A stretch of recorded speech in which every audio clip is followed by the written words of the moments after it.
Back again. James is back. Tell your friend. Look who's back. Look who's back. Tell your grandmother.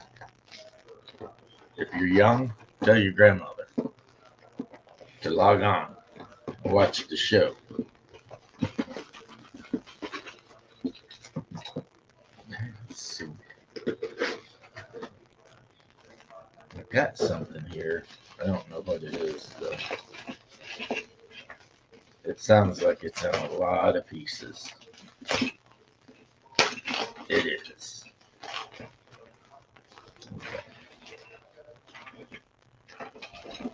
All right. Okay. Hmm. So, what are we painting today? I don't know. Well, I'd like to at least get the primer coat on this big ass spaceship. You know, this is definitely a battleship level thing here. If I can get the white paint on it and then let that get good and dry, I can go ahead and put, like a holy whitewash on, and then maybe start picking out details. One thing I like to do with my spaceships is I like to paint the inside of the engines white, and then I have this contrast paint that's a blue, and it's really bright. And if you just take a little bit of that and drop into each of the engines, it looks like they're glowing blue. So I'm a huge fan of that. Oh, somebody's trying to talk to me here. Crafting Gamer, how you doing, homie? How's your crafting coming, man? I know it's like since you named yourself the Crafting Gamer, everybody's like, "Are you crafting something today?" And you're probably like, "Not today." But I mean, damn, man, come on. I'm more than just a crafting gamer. Sometimes I'm a, you know, whatever gamer. Okay, so this is weird compared to the other one, but maybe better. I'm not sure. Let's see. Okay, so this one, the rivets are a lot, instead of being in separate, the rivets are actually, if you're wondering, it's another fade. Except, see, I ordered the other set, the other knife, and then like a couple days later, I found one that actually had the matching set. So I don't know. I'll probably end up just giving the extra away. Um, I'm sure I've got a friend or somebody hanging out that would be like, yeah, I'd love to have a white fade Rotha knife. You know, why not? And if they don't like the white, they can always just paint the blade silver or something. Use it for some other cosplay, right?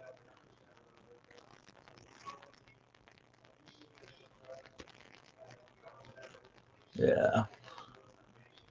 I actually went so far as to look online to see if they had Sardaukar cosplay outfits, and they do.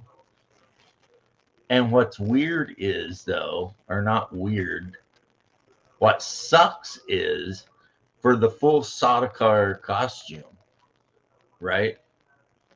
Like everything, they want like 3 grand, and I'm not going to pay 3 grand to dress up like Sardaukar. And unfortunately, they didn't even. I mean, they kind of had Harkonnen stuff, but it was like they were advertising it as Fade Rotha.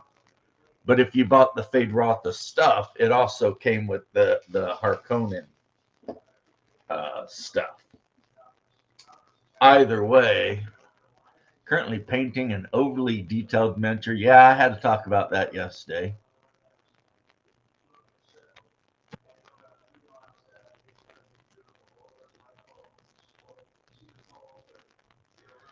Yeah, I hate it. I hate it. I talked about it yesterday. You heard me rant about it. I'm sure that some of these companies, man, they need to ease off of the details. You know, it might be cool every once in a while, like if it's a showcase miniature in a army, but every single space marine does not have to have a million details. The Black Blade was poisoned. That was the thing. Also, the Asian guy that he fought, I think he's Asian or Filipino, that he fought in the arena and then said, "You fought well, Atreides," and had him buried with honor and everything. That's the guy who actually trained that actor in how to fight with a knife. Apparently, that man is a Filipino stick fighting champion and all kinds of crazy shit. So, pretty cool. Pretty cool stuff, I think. I just sent a link to my brother. We'll see if he's awake, what he's doing. Pretty happy. I was out in the deep desert and I found a wrecked starship and I landed and looted it, and it was full of just enough plasteel planks to tease the shit out of me. And what I mean is it had 44 plasteel planks in it. So I was like, holy shit. I've never even seen these things before. So awesome, right? This is going to be the best ever. Yeah, and then I get back and the thing I want to build needs 45 plasteel planks. It's like, damn it. I rated a couple of the normal PvP area crash starships, didn't find shit. Just same old garbage that I've got hundreds of. And then I just happened to be flying over the desert and saw like a wrecked ship, and I landed and cut it open and looted it. And it had what I needed, but just not enough. Because what I'm really wanting is, and I know a lot of you may not care about this, but what I really want is my tier 6 power supply. Because, hey, look who's up. Because your shields, how well your Holtzman shields work, is linked to the power supply. So if you have a shitty power supply, then your shields will get ate up a lot quicker than if you have a really good power supply. How you doing? You ever get your internet fixed?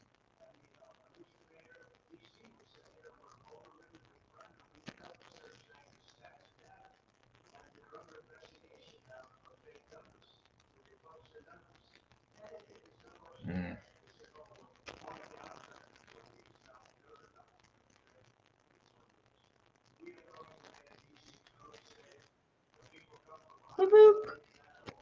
Bear's going to join if Hungar won't. At least somebody's cool.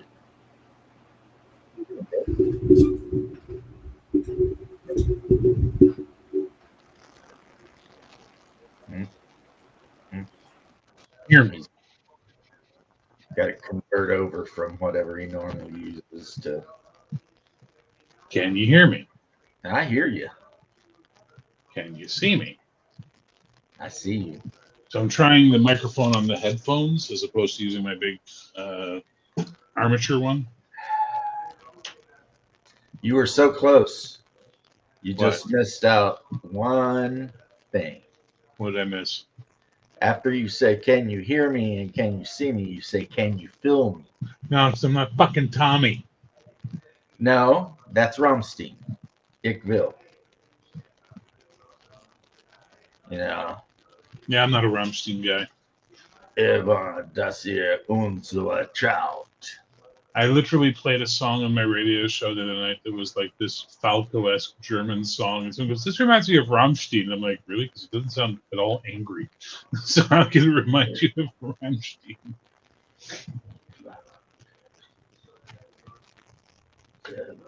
Oh, So, what did I walk in on? What's going on? Why so sad? nothing. I just started, and I said that I was painting this battleship that I meant to paint yesterday.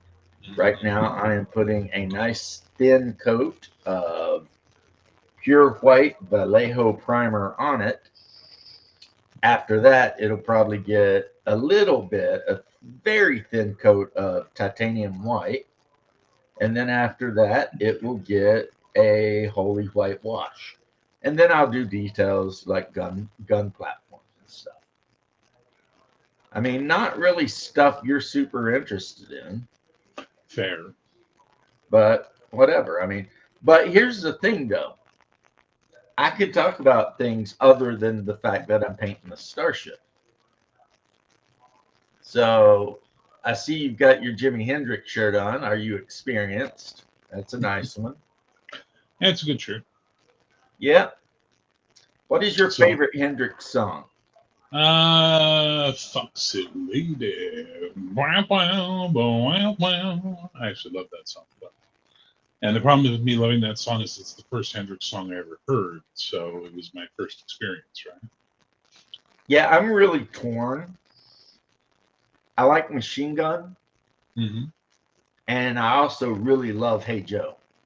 Hey Joe's good. Voodoo Child is my second favorite for sure.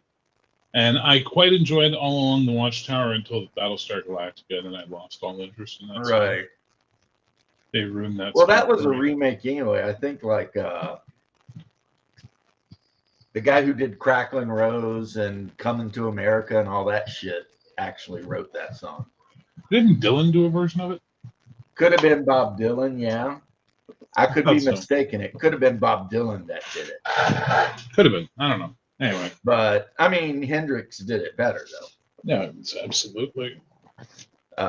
And you know, there's some artists that are big enough men to accept it. Kind of like how Metallica said that Hurt, or not Metallica, Nine Inch Trent Nails. Reznor said that Hurt belonged to Johnny Cash now. Yeah, it's the Man in Black song now. Yeah, Nine Inch Yeah, Nails. I mean, they wrote it, but it ain't theirs. You know. Yeah. But did you know that Jimi Hendrix actually was a machine gunner in Vietnam? I did, yes. Yeah, he carried an M60 in Vietnam, man. I mean, pretty cool stuff to me. I mean, but I'm a weirdo. The fact that I know this dude was in Nam, you know, trekking through the jungle with an M60. Now think about this. Whether it's fair or not, it makes me respect him more. Think about this. He's left-handed, so he was a left-handed pigman. That had to be awkward as fuck because the ejection ports, the round ejection port out on the right-hand side. Right. So they're shooting out across. They didn't give a shit about ambidextrous anything. So I have a buddy of mine was in the American military. He's left eye dominant for shooting, so he shoots like a left-handed person to be accurate. He has a scar right here on his wrist where basically he was shooting and the bullet casing landed on his wrist and his shirt, well, the cuff captured it. And as he did this to flick it away with his wrist, the cloth pressed it down and burned it into his skin. So yeah, fun times. Yeah, we were lucky when we went like on range days. They had these clips that you put on the M16 and like a canvas bag attached to the clip. Yeah. So that all the brass got captured in the bag. Yeah, this was the 80s. I don't think they gave a fuck. Yeah, that's early 80s stuff. I mean, for us, it was great because otherwise, after you did your range day, you were going to spend hours picking up all that freaking brass and putting it in buckets. And that, I mean, firing the weapons is fun, but having to pick up all the brass, it kind of sucks. Now, when I went to the machine gun range, the funniest part of that was we were in Georgia because I was stationed at Fort Stewart, and the tracers kept catching the dry grass on fire. So we'd be out there firing at the target, doing your 6 to 9 round burst, you know, blah, blah, blah. And then all of a sudden, you'd have to stop. Everybody would run and jump in a Humvee, run out across the range, stomp the fire out or whatever, and then jump back in and run back. I mean, and it was like that just all day. Plus, it was 100 and whatever degrees in Georgia. So, I mean, Georgia gets way hotter than Florida. I'll tell you that right now. And if it's not actually hotter, feels hotter. And another one that's like that is South Carolina. It might not be as hot as it is in Florida, but you would swear it's worse, you know? I don't know why. It's just I think it's just because those places are so swampy. And where I live, we don't got a lot of swamps. You know, that's south of me. Yeah. So, you know, I live in the city. Because I belong to the city. I belong to the, I think, night. Anyway. Yeah. I don't even remember who did that song, but it came to my mind. Glenn Fry. Glenn Fry. Nice. But, no, I'm more of a you take my breath away. You've got me waiting for the night. Another day. Another. Oh, you're talking about what's her name? Fuck. She's dead. Gloria. What the hell's her name? Fuck. What's her name? In the city. What the hell's her name? Lots of pretty. Laura Branigan. Jesus Christ. In the day, nothing matters. You take my self-control. Yeah, that's it. Yeah, I like that. Yeah. There's some weird undertones there with like the dude in the mask and all the other shit going on. It's like I think this chick's into some weird shit, but you know, whatever. A lot of the younger people seem to think that the 80s were somehow puritanical. Did they never hear Prince? It's not even a question of that. It's like we were way more sexual than you guys were. It's just it wasn't performative the way it is with this generation. You know what I mean? It wasn't OnlyFans mentality and all that. There was still shame in our generation, you know? Right. Everyone wanted to get laid, but you didn't want to act like some kind of lascivious jerk all the time. Yeah. I mean, you know, we all loved Prince, but we didn't play it in front of our grandma. You know? Yeah, you're right. That was the thing that made us the better generation. Shame. We knew what we were doing was risque and adult and behind closed doors kind of shit. But it's the same thing I always say, Hal, and you've agreed with me on this. Like in the 80s, no one cared what anyone's particular kink was. No one gave a everybody shit. just kept that shit to themselves, and we all just partied on, you know? It's just it was like it was your business. We don't give a fuck.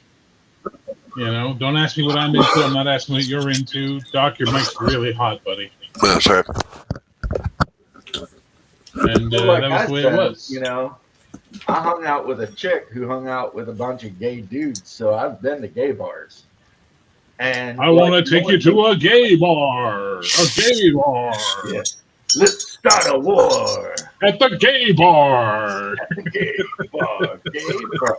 Well, I learned a lot of stuff, like when you sit at the bar, don't put your chin on your hand like this, because it means you're looking for a top.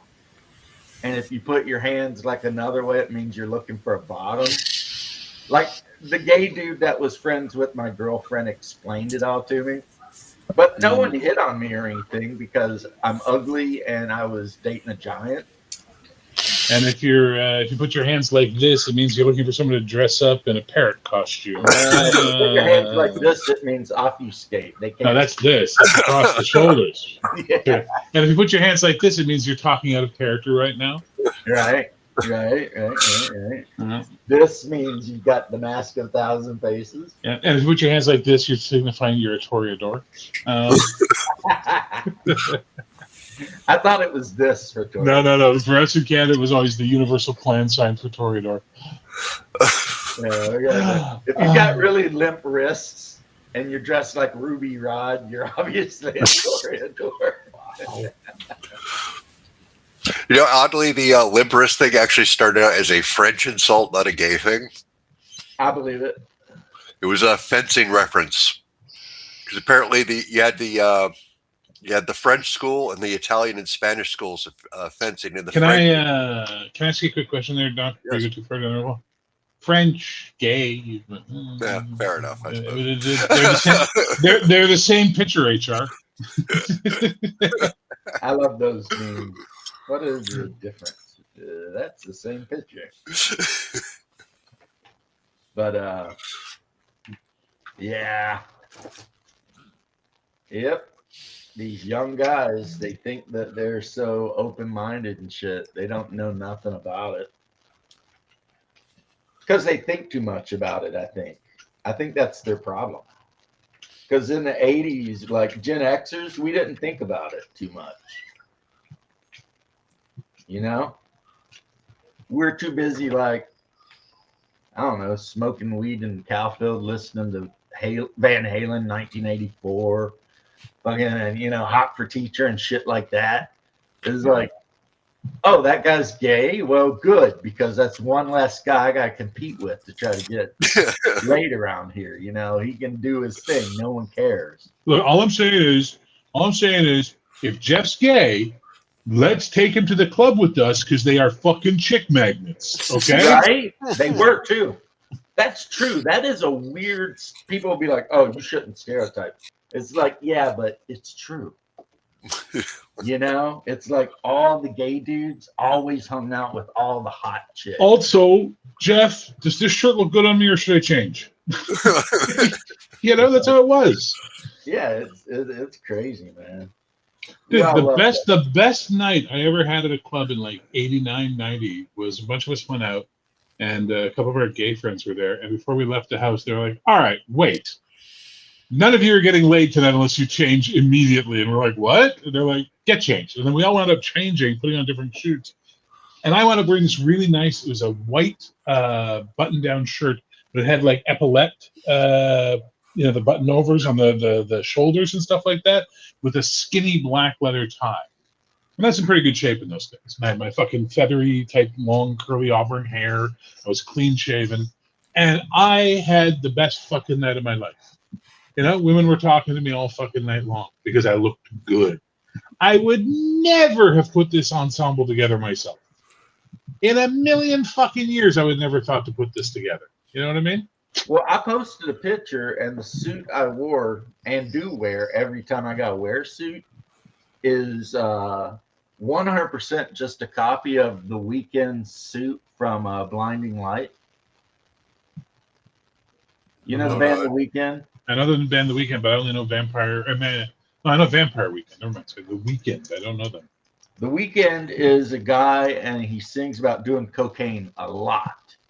Okay. Oh, and that so guy. The red suit. Is that what his red suit with a black shirt? Yep. That's the suit that I wear. Oh, when nice. I go to see. I even have the shoes. So basically, you look like you're going to kidnap them and cut out their organs. Actually, everybody thought I looked really good. No, I'm saying you do. It looks good, but also looks like a fucking serial killer. I also got the gold vest. I mean, everything you see him wearing, I have. Like the blood red tie with the jacket and the gold vest and the slacks, and then the white and black. I forget what those shoes are even called. They got a name, but they're like white and they're like black with white on the top and everything. Oh, the like wingtips? Yeah, wingtips. Wingtips are nice. Yep, I was watching his video and I needed a suit because I like The Weeknd. I don't care what anyone says. I like a lot of his stuff. And I needed a suit, and I said, you know, I think I could pull that off. And I did. Yeah, actually, Because if you leave it to me, it's either that or it's going to be the dude from Grosse Point Blank. Yeah.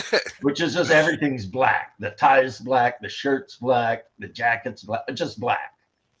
So I didn't want to go that route. I wanted to go the, fancy route. So Lone Gunman, I like the image. Look how I dress. Yeah, the wingtips and the golden vest and the tie and the black shirt, but with the red jacket. Yeah, nice. Yeah, I remember actually when I got stationed in Korea, because they used to have like tons of tailors for some reason in the Ville. You used to be able to get super cheap stuff. I got like 2 tailored suits for like $40 a piece. I also got a pair of plastic boots made for formation. Just Windex them. Oh, people Like, oh, that's looking yeah, shiny, Private. cheating. Then you go That's back what they and put call your that. regular ones on. That's what we call that, Doc, cheating. When you Yes. get the patent leather boots. Yeah. Yeah, that shit would not work in my unit. Because my not my actual sergeant, he was for the most part pretty cool. But the first sergeant absolutely hated enlisted men because like lower rank enlisted men, because his wife ran off with like a PFC or something. Ooh. And he would have put his fingernail down that, check it. And it yeah, you wouldn't have liked that shit. But then he got busted because like for the couple of years I was there, not counting the golf, he had always been wearing like jump wings. And that came out he'd never went to jump school. Ooh, that's a major no-no. So he vanished, boy. First sergeant, he's gone. Get a new first sergeant. And it's like, why would you do that? You're a first sergeant. If you want to go to jump school, you'll be first on the list. You know what I mean? Like I put in to go to jump school 100 times, got denied every time. Because it was during an era when they were trying to push females through. So if you were a dude, you weren't going to jump school unless you had a contract that said you're going to an airborne unit or ranger. You know what I mean? But otherwise, yeah, good luck. They're like, you're an 11 Mike. That's mech infantry. Back when 11 Mike existed, right? They're like, you're mech infantry. You're not jumping out of shit. You're jumping out of the back of that freaking Bradley. That's the only thing you're jumping out of. I remember when I was in basic, for some reason, there was a whole bunch of 88 Mikes who were truck drivers, and they were all slated for airborne for some bizarre reason. Like, what possible scenario would you have your truck drivers jumping out of airplanes? But I don't know why, but they everybody who was an 88 Mike, and it was like 20 guys, they were all slated for jump school.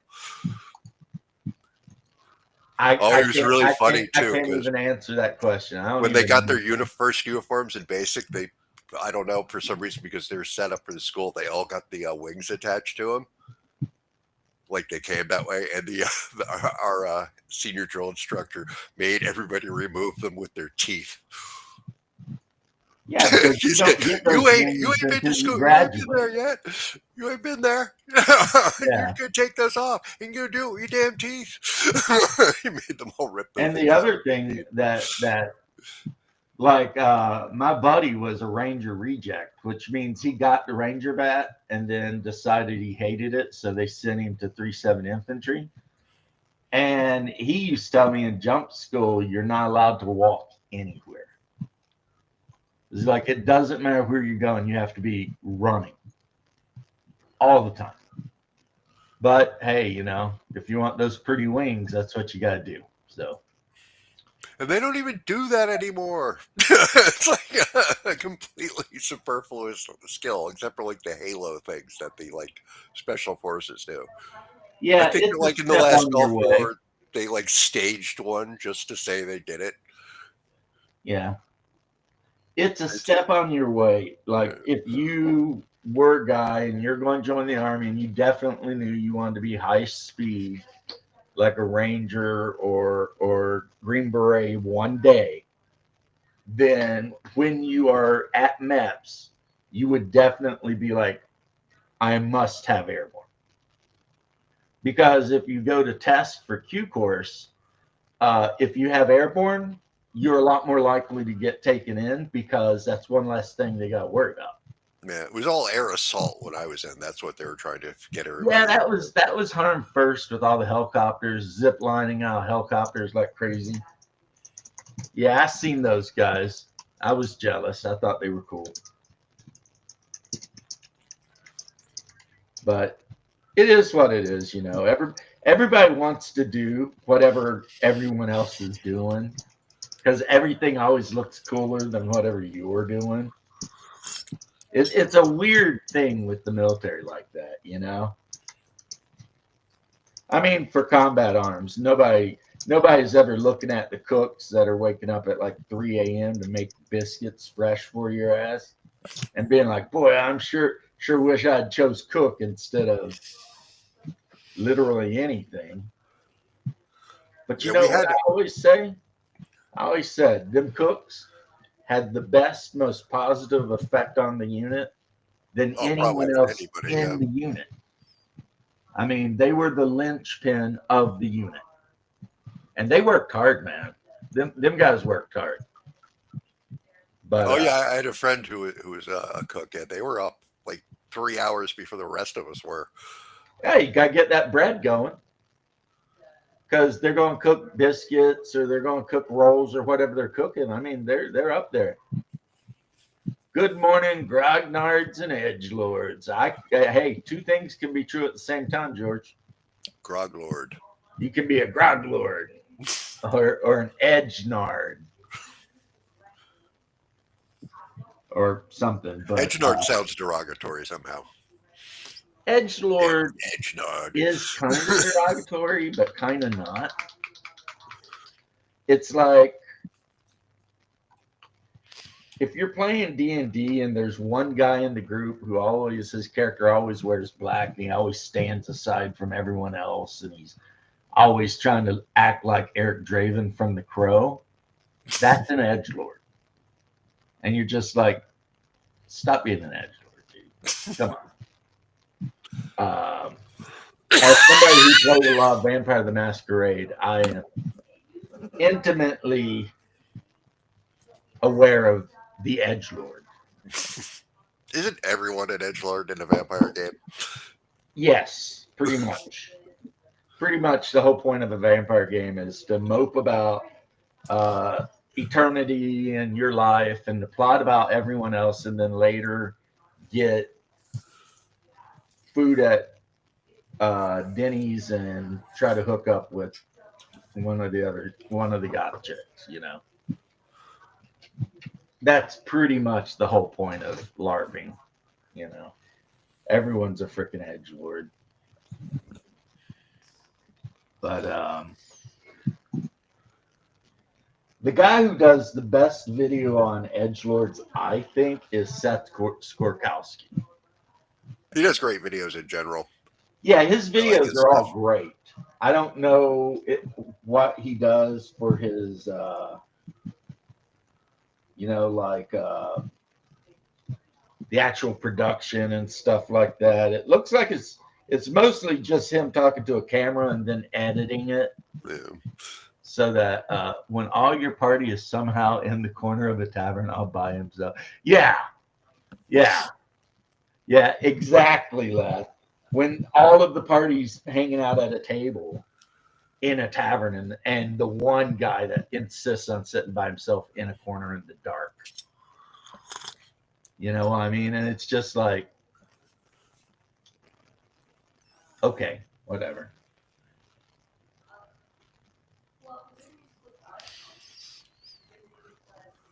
Gother than thou, yeah, there is that.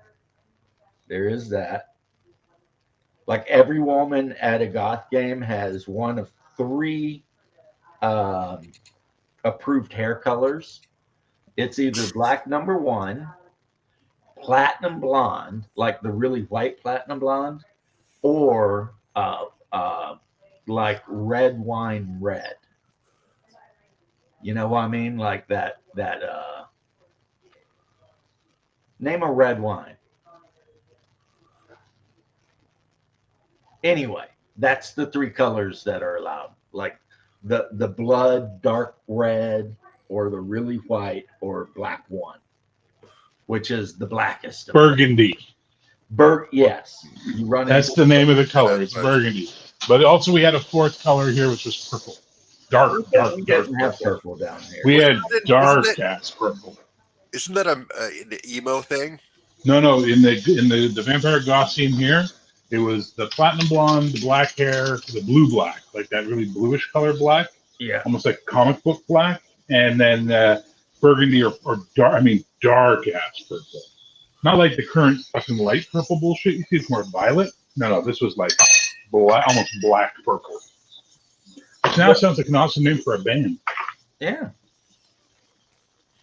The chicks that I knew that had like the really multicolored hair, they were never goth. They were always like punk. Yeah. Or into like heavy metal and shit. And they were always really cool too, you know? It was like, it's not like modern day where you see the purple hair and automatically you're like, run! You're like, okay, let me get a little closer. Oh shit, she's got the nose ring too. You know, I mean, it was not like that. It was like, oh, I'm at the, you know, I'm going to the Ramones concert and like there's a bunch of chicks there with like green mohawks and shit like that.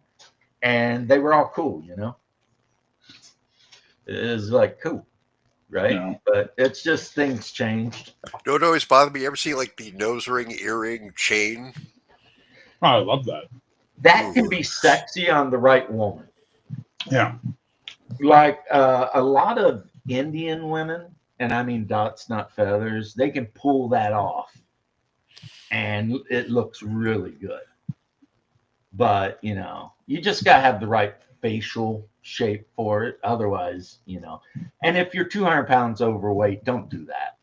Yeah. I just wanted to see pull on them and see if like a parachute would come out of their head. Yeah, you can't be a gothopotamus. No. It's kind of like this one guy I heard who was talking about like getting both of his nipples pierced and then getting a titanium chain attaching the rings in each nipple. And then now that's from Bladepool or Deadpool. Doug, the one that all the Deadpools in every dimension loves. He's telling Deadpool about how he got his nipples pierced and they had a titanium chain connected. And Deadpool's just like, shut up, Doug. I don't need to hear this. He's like, yeah, it's kind of weird when you get a girl to pull on him, you know? It's like, that seems like an extreme safety hazard, linking up the piercings like that. Not OSHA approved. I mean, I've seen some crazy shit. I've seen some. I mean, I know what a Prince Albert is, and I don't mean tobacco in a can. No, Prince Albert's nothing, dude. I saw a girl who had not a hood piercing, but an actual clit piercing. Yeah, like it was like a septum ring through, and I was like, God damn, that had to hurt. Like, Jesus. Yeah, they get that so that it sticks out farther, which supposedly helps them achieve. Well, what she said it was about a day of pain for a lifetime of pleasure. Right. And I was like, all right, I can understand the trade-off, I guess. I would still never do something that insane, but, you know, good for you. And then there's always that Japanese thing that you can get done in some places here where they cut slits in the side of your wang. And they put in, used to it was pearls, but now it's just something that your body's not going to reject. And they sew it up. And then when you heal, it makes it, when you get an erection, you have these knobs all the way down the side. That is a Japanese technique, but you can get it done in America. That's insane.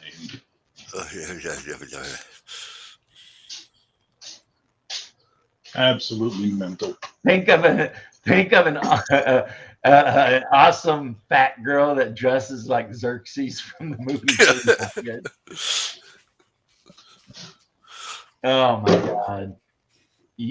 Bruce, you run a fantasy role-playing game. You should go with that. Oh, I might go with that in a Dune campaign, except instead of a flying carpet, it'd be suspensors. I mean, because that's what helps the Baron move around, is his suspensor belt. So,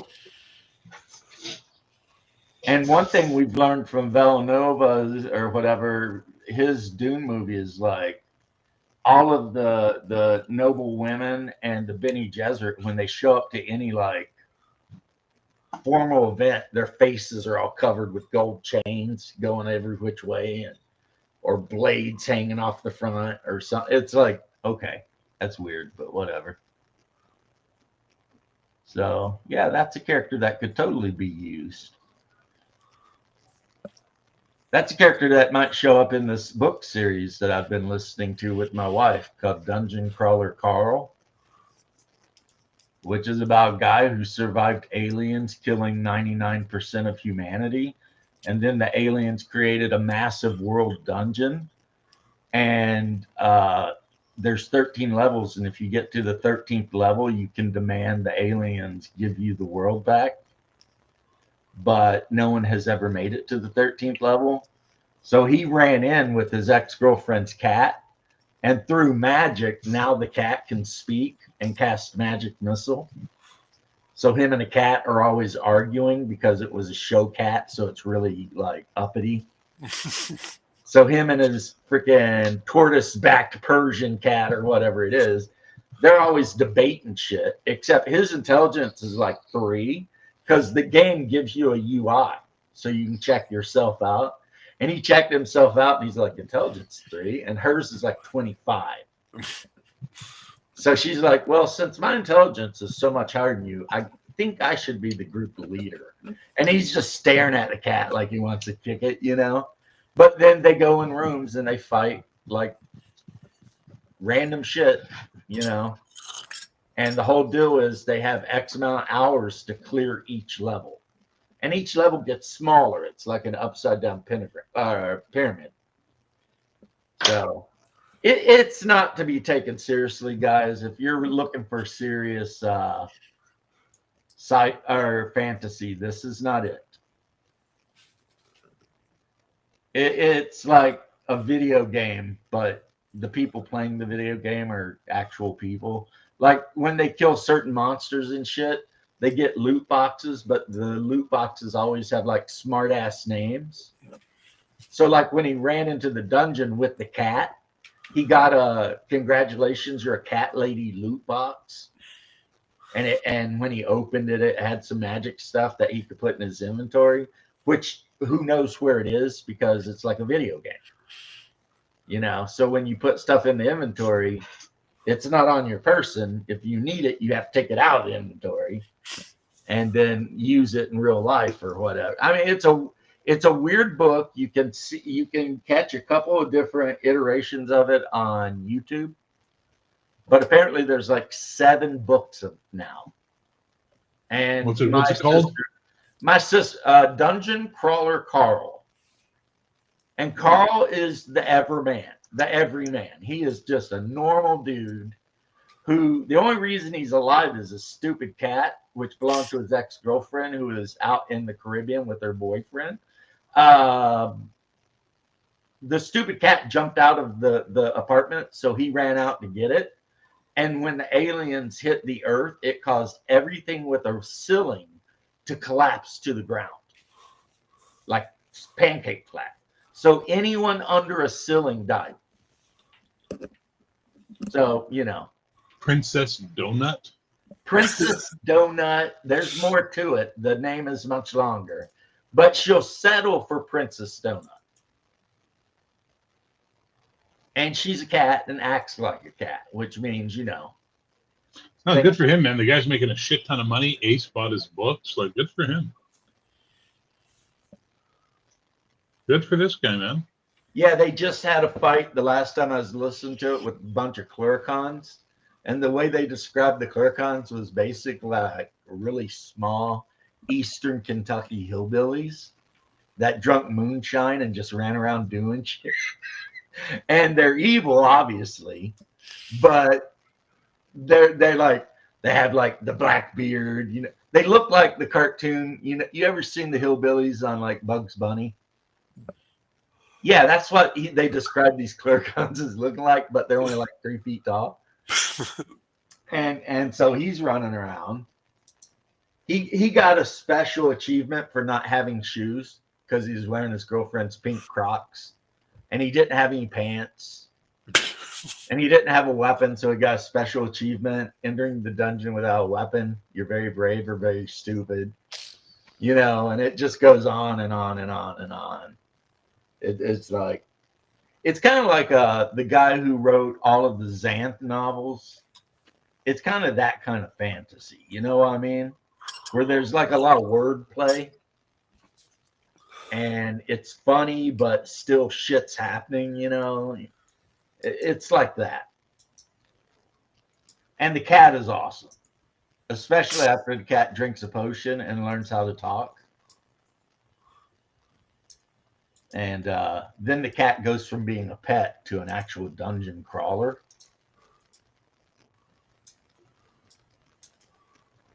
Yeah, I mean, if you like Xanth and you liked a lot of the Piers Anthony books, you'll like this. Like if you ever read On a Pale Horse and you thought, yeah, that's a pretty good book. I was never a big Piers Anthony person. I never saw the appeal to it. I like all these people I knew were hugely into Piers Anthony. I was just kind of like, meh. Never got it. I think the only book I really read that was Piers Anthony was On a Pale Horse. And that's the one where the human kills death. And because he kills death, he has to become death. Because like certain things like death and this and that and the other are like cosmic jobs that have to exist. But humans are the ones that end up getting recruited to do the jobs. And yeah, so he becomes death, and then he gets into a war with Satan, and a big part of the fun is just him trying to figure out how to be death. You know what I mean? Because, jab. You know, because that's a hell of a job, you know? It's like... Yeah, I don't think I'd want to do it. Sound like a big hassle. Right. Well, the thing is, in Piers Anthony, the thing is, death only appears to collect a soul that's so closely balanced between good and evil that he personally has to look at it to determine where it goes. Like if you're already mostly good or mostly evil, death doesn't have to show up. Your soul figure it out, right? But if it's like super close, like in the book, there's even some souls that are so close that he can't even do it. He has to take it back to his mansion. And they have like a computer there that he can run the soul through to figure out exactly where it should go. And if a soul turns out to be absolutely neutral, then he embodies it, you know, gives it a body and puts it to work on his mansion as, you know, some kind of servant or something, doing something. Whatever, you know. So yeah, so Death's Mansion is basically like what some people used to call purgatory. You know, it's where all the souls that were too neutral to go either way end up. And then you've got Kronos. You've got Mother Nature, War, who was a Vietnam vet, and now he's War. And Death didn't like him because, you know, War really likes War.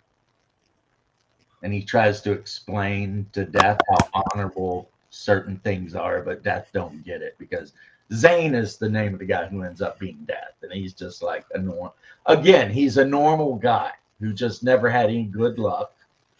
And you know what I mean? He's just that guy. And then he ends up becoming Death. And then, of course, all of the Xanth novels, most of them take place in Florida.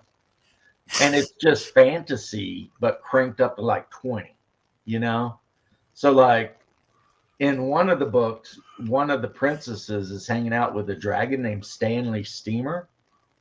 And the dragon breathes scalding hot steam. And at one point they find a crabapple tree. And instead of apples on the tree, it's crabs. So Stanley Steamer steams a few of them and they fall off the tree cooked. And him and the princess sat there and eat crabs for a while because they're lost or something, you know. And then you got Gollum in the Gears, who's a little smart ass, but he understands every language. So, and I think the leader of the kingdom of Xanth is married to a Medusa. She always wears a hood. And he's a wizard. And there's like a weird unicorn that runs around the hill his castle's on, and its legs are uneven, so it can only run one way. I mean, that's Xanth. And then when you look at the map of Florida, when you get to where Georgia and Alabama and stuff would be, that's Mundania. Magic doesn't work in Mundania, but in Xanth, it's a free for all. And his castle is basically Orlando. But I mean, there's lots of other shit going on. And then occasionally he'll just draw a random map and call it Xanth, and it'll just be like a square. And it'll be Xanth, and there'll be, I mean, so who knows, right? What Xanth actually is. Nobody actually knows. But they're pretty funny books if you like that kind of, like if you like Douglas Adams, you'd probably like these two. Oh, okay. Because they're in that same kind of genre, you know. Terry Pratchett. I've heard the name, Daryl. I'm not familiar with exactly any particular book Terry Pratchett wrote, but I've heard the name. I think my mom read a bunch of her books, but my mom, you know, she reads like at least a book a week. So. Yeah, Terry Pratchett wrote those crazy Dragon. Didn't he write Dragon Riders of Pern? Wasn't that Terry Pratchett? Or am I thinking of someone else? I don't know if you're correct or not, but Dragon Riders of Pern, the book I read, was pretty good. You know, like the humans crashed on the planet, and Discworld. Yeah, Discworld's weird. I read one Discworld book where somebody kidnapped Santa Claus, but they called him the Hogfather or some shit. And then there was like a little like gnome, but he was super strong, running around with a crowbar, beating people up. Oh no, Anne McCaffrey was the Dragon Riders of Pern. Yeah, Dragon Riders, you know, it's kind of a weird that they never made any kind of media for that story. Yeah, I remember they were huge for a long time. Everybody was reading those. Yeah. Well, I mean, the human colony ship lands on the planet, and the only thing on the planet are these well, there's a lot of things on the planet, but the weird thing is there's these little lizards that can breathe fire. And once every whatever, the thread falls from the sky, and anything that falls on it, like acids away, right? But the lizards run around burning the thread, right? So the humans, since their ship was crashed and they're never getting off the planet, they kind of divided up into clans, and they started breeding the little lizards to dragons. And over time, they become dragons, and then you had dragon riders.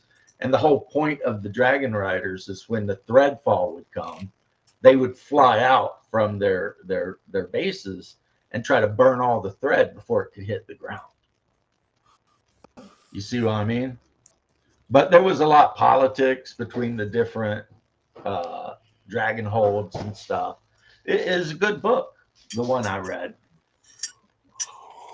Discworld, yeah. The whole planet is on the back of elephants that are on the back of a turtle. And here's some interesting information you may not know, Bruce, or maybe you do.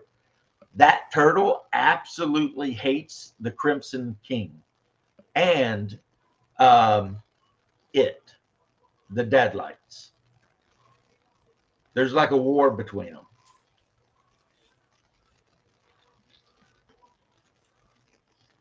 Because Stephen King is trying to turn the Stephen King universe into like the Lovecraft universe. As a matter of fact, Stephen King says that all of the Lovecraftian entities exist in his books. I've never understood people's thing with him. I've never. Lovecraft? No, Stephen King? Stephen King, yeah. Never understood the Stephen King thing. I never read one or two of his books because he has no idea how to end a book. So it always ends up really stupid. But like old movies like Pet Sematary and Children of the Corn and shit like that were pretty awesome. in my opinion. Like, hell, I watched Children of Corn a couple months ago just to remember. And then at the wedding, there was a guy there named Malachi, and I'm like, he wants you too, Malachi. Dude's like, that's messed up, bro. And I'm like, yeah, children. In Children of Corn, the children were worshiping he who walks behind the rose, who may or may not be Colonel Flagg, you know, who may or not be the Crimson King or servant of the Crimson King. And then it is a Lovecraftian monster that fell to the earth in Maine, like in the BC before there were even humans. And, you know, so yeah, he's tried to tie it all together. But I agree. I mean, his endings are pretty terrible. The Stand was pretty good, though. Yeah. The fiery man comes rolling in on the Stand with a nuclear weapon and just detonates it in the middle of Las Vegas. Boom. Because, of course, the devil, which isn't really the devil, it's Flagg, the Crimson King or the servant of the Crimson King. He sets his base in, like, Las Vegas, because all they do is evil there.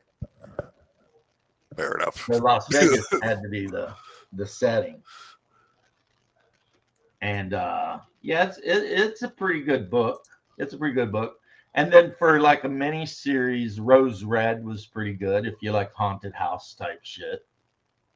It was basically a take on the Winchester Mansion. Rose Red was the mansion, and the woman who had owned it. All the crazy staircases to just nowhere. Kept building and building and building.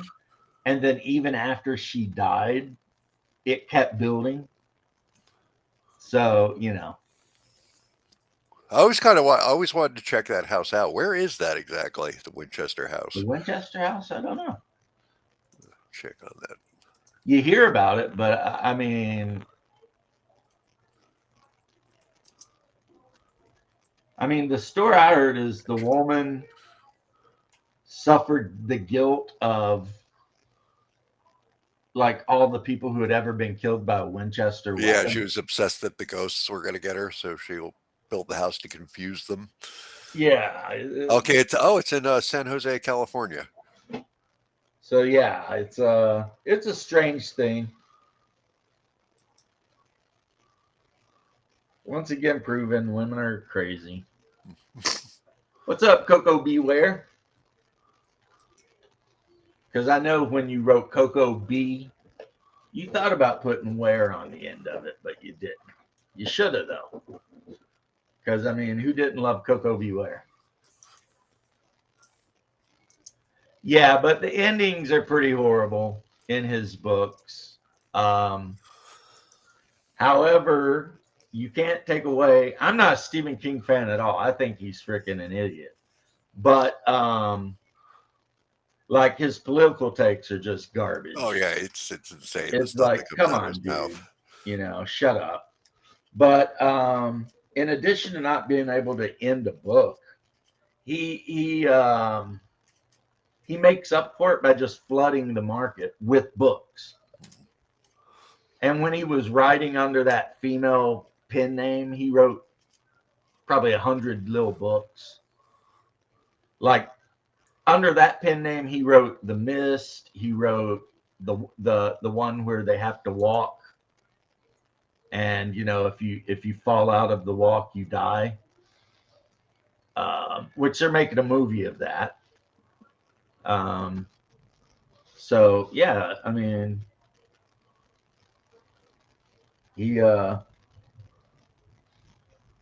I think if the rumor is true, and I'm pretty sure Family Guy made fun of it, I think he wrote Misery in a weekend.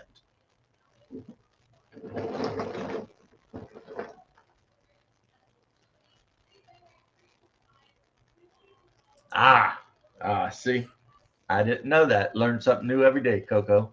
But yeah, I'm pretty sure that's the rumor or the legend that he wrote the entire Misery book in one weekend. But also the other have to, just the amount of stuff he puts out. Well, the other rumor is that he's like a huge fan of the old nose candy. So I mean, if you're all like cranked out on fine Colombian, you know, and you're just sitting there in front of the your keyboard, I mean, yeah, okay, you wrote a book. You probably didn't sleep for like 80 hours, you know. You're just like you started one morning just doing lines and writing shit about a crazy fan, you know. So, oh, my back. it is a weird thing. Stephen King is a very controversial writer. And I mean, not even if you worry about his political bullshit.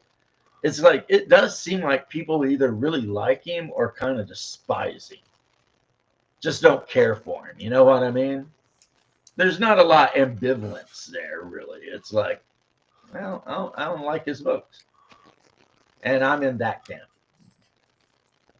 But every now and then they make a decent movie based on his books. Dark Tower, unfortunately, was not one of those times. That one in Dark Tower, they miscast everything. And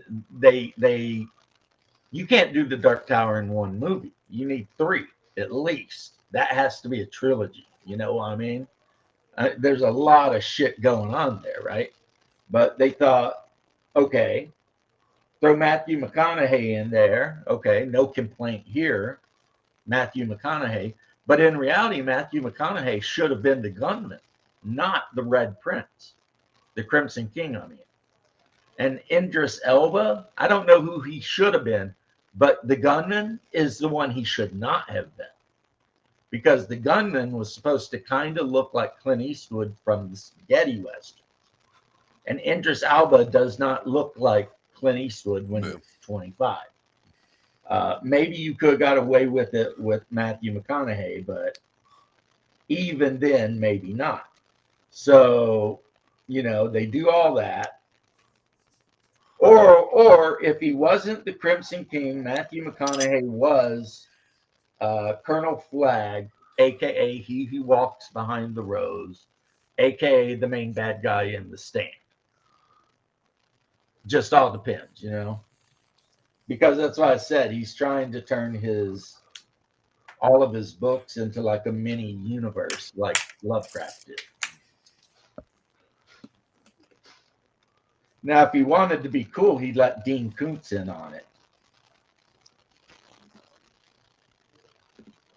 What is Dean Koontz done? I know the name. I can't attach it to anything.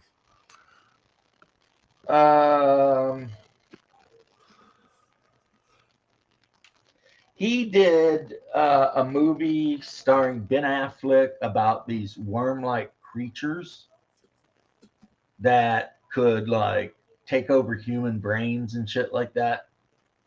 But sounds familiar. Yeah, that was a Dean Koontz book. But he's wrote a shit ton of books too. He's not as prolific as Stephen King, but damn close. And then the scariest of all of them is, of course, Sutter Kane. You know. Yes, I still have to see that movie. I still haven't seen that movie. Yeah, if you read anything by Sutter Kane, you'll just go insane. Yeah, Dean Koontz, a lot of people argue, is a much better writer than Stephen King. But Stephen King is way more prolific. Like Dean Koontz will put out Shadows or whatever it was. And then by the time he puts out his book, Stephen King's put 4 out, you know. But maybe Dean Koontz ain't doing a lot of rails, you know what I'm saying? I mean, if you're doing a lot of rails, you get. I mean, that's what I've always said. I do not promote the use of drugs. But if you are going to use drugs, make sure it's good powdered cocaine, because then at least you can get some work done. You're right? Don't do crack. That's for losers. Stay away from the heroin because it will kill you. Listen to Britt or Whitney. Crack is whack. Yeah. Don't do any of that. Yeah, look what it did to poor Whitney Houston, one of the greatest female vocalists of all time. And she got on that shit and it just ruined her. And that's sad because she is one of my favorite singers. Even though I am torn about Will Always Love You, it's like Whitney Houston is so damn good in that, but Dolly Parton's good too. It's like, kind of torn between, the original and the new one. They're both so good. But if I know Dolly Parton, and I don't, except for what I've read about her, she probably had Whitney Houston perform the song for her before she gave her the rights to perform it. Because Dolly Parton is really, one, she's a great businesswoman, and two, she is really careful about who does her songs. You know what I mean? You got to be on your game if you want to do a Dolly song. You can't just be running around wild in the streets. Like the one time when White Stripes did Jolene, they didn't have permission for that. They did it live one time at a concert.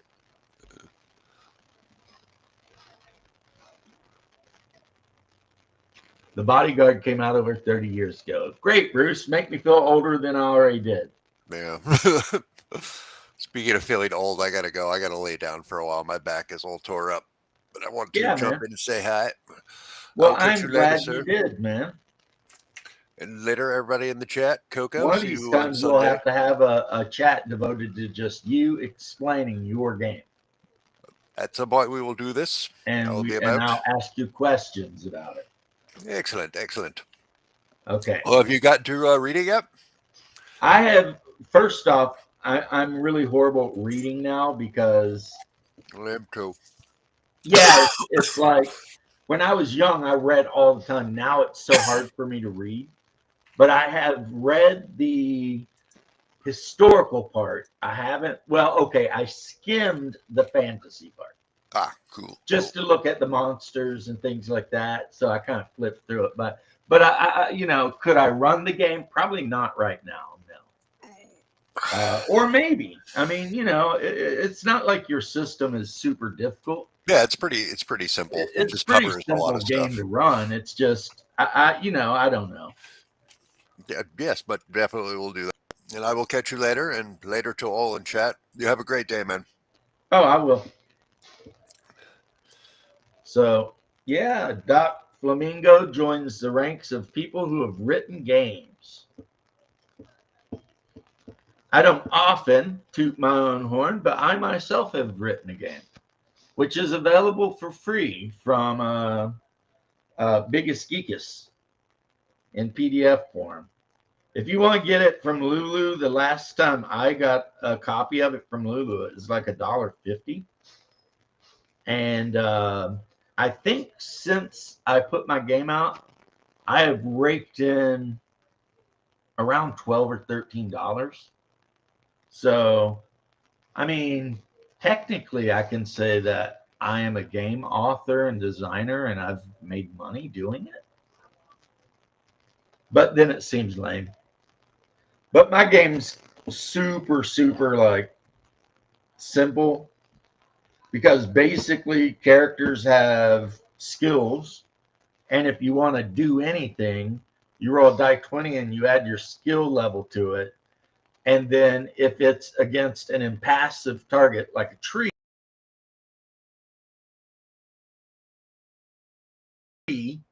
then the DM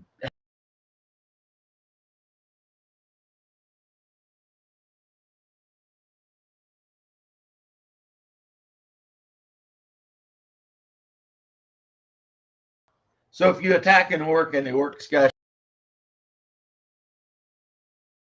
block you,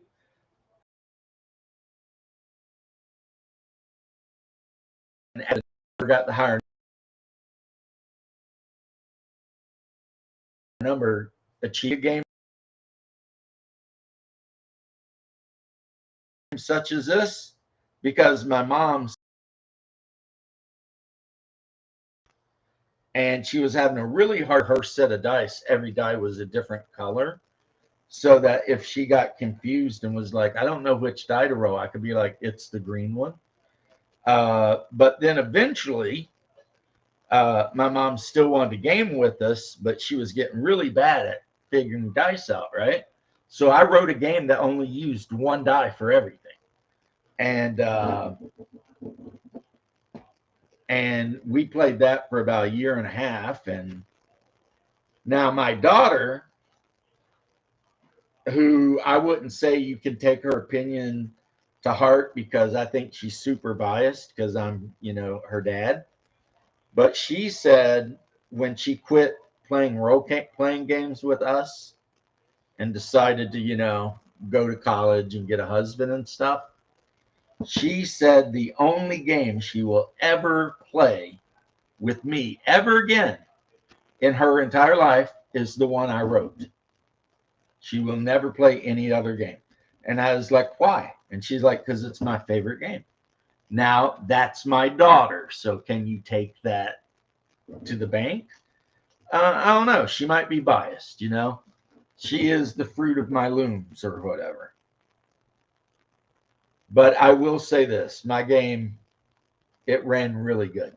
But I wish someone else would download the game and correct all the stupid shit I did. Because, I wrote, edited, everything the game. And I was on a lot of drugs when I did it. So I'm 100% sure if someone, a little bit more level-headed than me were to take a look at it, they could make it even better.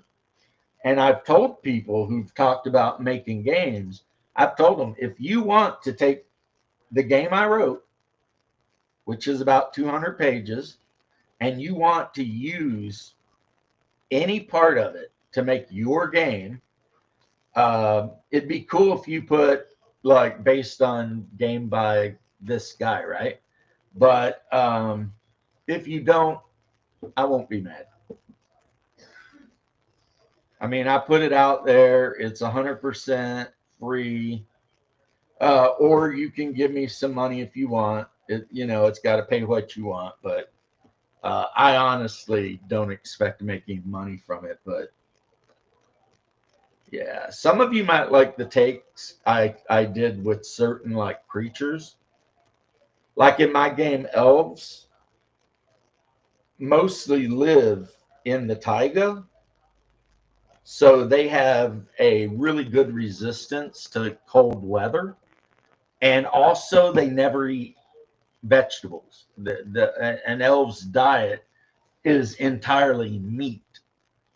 And it's because the elves live in the taiga. And they do nothing but eat reindeer and shit like that, right? So if you're playing an elf character, you can basically walk around in your normal clothing in the tundra because the cold weather does not bother you.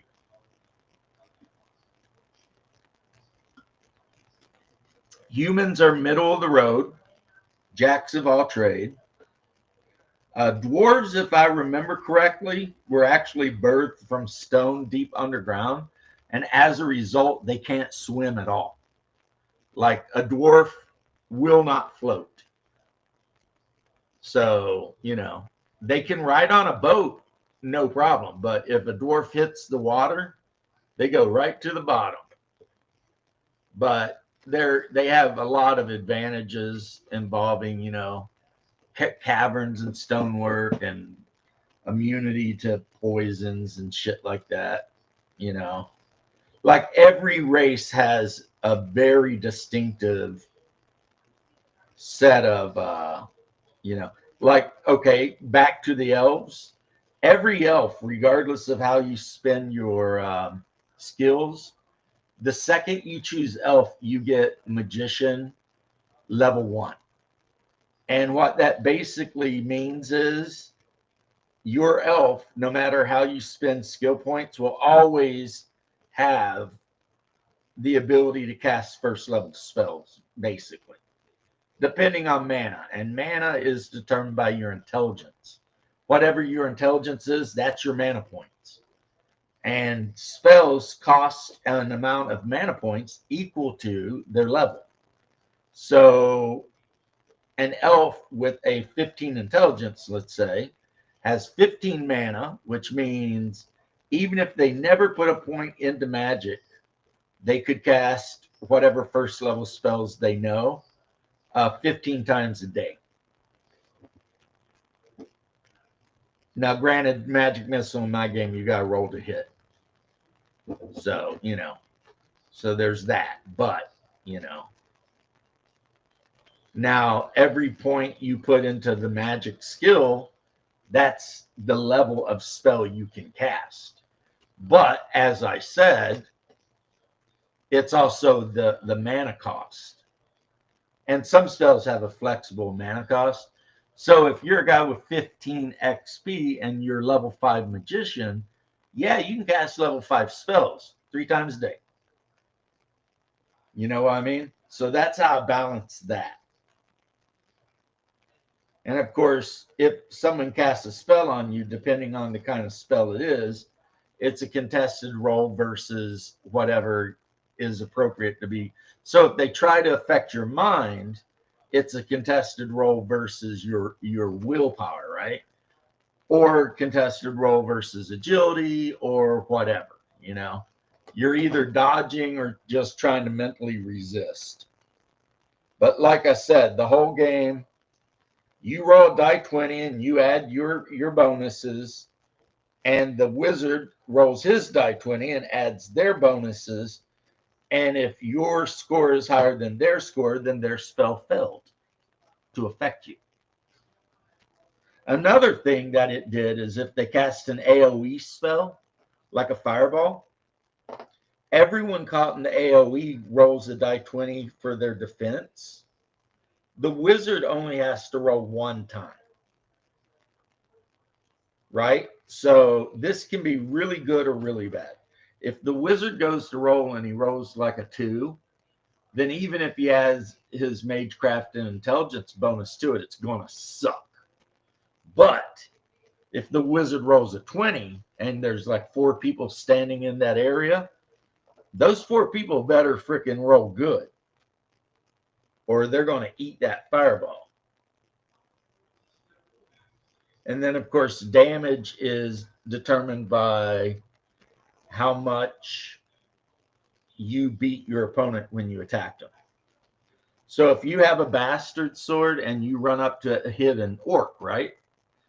And you roll a 19 for your attack roll total. Say you add all your bonuses up, you have a 19. The orc rolls his defense and he ends up rolling a 10. You did 9 points of damage to the orc, which if he's wearing chainmail, then like three or 4 points of that will be absorbed, and the orc will take the rest of that damage. So, you know, there's some other rules to this. Like if you go to attack somebody and you roll a nat 1 and they roll a nat 20, it flips the script, and instead of being the attacker, you become the defender because you fumbled so bad that you opened yourself up for a quick, you know, jab from your opponent. So there's that. That's a thing. And if you're worried that combats take too long in the game, they don't. They don't. It's like when you tell the fighter, okay, it's your attack. And they're like, I'm going to charge 30 feet over here and hit this guy. You roll the die 20. They roll the die 20. You figure out how much damage is done, and then you move to the next person. In a lot of ways, combat is much quicker than any version of D&D because, like I said, everything is one roll, and that one roll determines everything. So, yeah. So if you're playing a fighter, you might want to pick a weapon and be good at it, but you don't want to spend every single point on one weapon unless you're trying to be a duelist, you know, a master of, you know, the longsword or some shit. Because if you have no skill in a weapon and you try to use it, there's a -4 penalty. So, you know, sometimes it's good for the fighter to spread some of those points out, be a little bit better at if you were to go to Biggest Geekus, the game is called This Is Not the Greatest Game in the World. It's a tribute. And yeah, I was on a lot of oxycodone at the time. So, which is probably why I wrote it. Because when I'm sober, I could never write anything because I'm too big of a critic. I don't know if you guys, any of you have ever suffered that, but I'll write something and then I'll be like, nope, that sucks. And then I'll throw it away, right? But since I was on so much painkillers and steroids, everything seemed really, really awesome when I wrote that game. So, you know, it ended up getting done, you know, really weird. So, yeah. So, yeah. And now we've got Doc writing the game, Double D's writing the game. I mean, going to be a lot of games out there. Unfortunately, as I said earlier, guys, and I know some of you are like, whatever, this way or that way. You don't care either way or whatever. But yeah, I think I'm pretty much done with fantasy. Like if my players begged for me to run a fantasy game, they would have pretty much two choices. And that would be Conan or Baptism of Fire. And that's basically it. That's basically where I am with fantasy.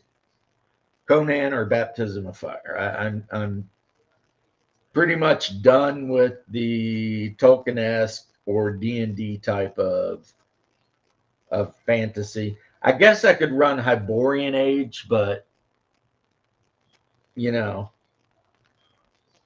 my problem with Hyborian Age is I fear that over the long term, it just becomes another version of D&D, just with a weirder setting. So, you know, not 100% sure on that one.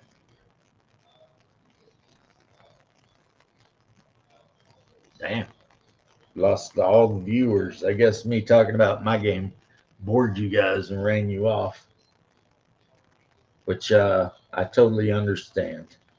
Or maybe something better is on. I know that Double D did a special thing because I guess Critical Role isn't going to use Daggerheart for their Critical Role stuff. So basically, something like that. I could be wrong. If one of you guys know better, by all means, shout it out. But yeah, I heard that there was some thing where the creators of Daggerheart have turned on it. So like even they don't really like it.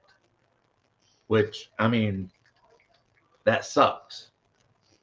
Maybe I should add a third thing. If I'm going to ever run a fantasy game again, it'll be Baptism of Fire, Modiphius Conan, or my game.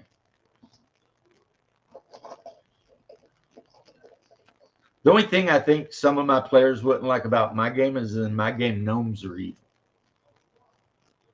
And so are druids. And there's a lot of Slavic monsters.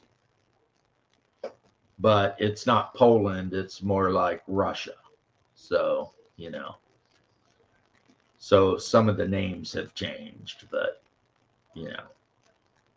The fact that they're mostly vampiric and they're going to put curses on you has not.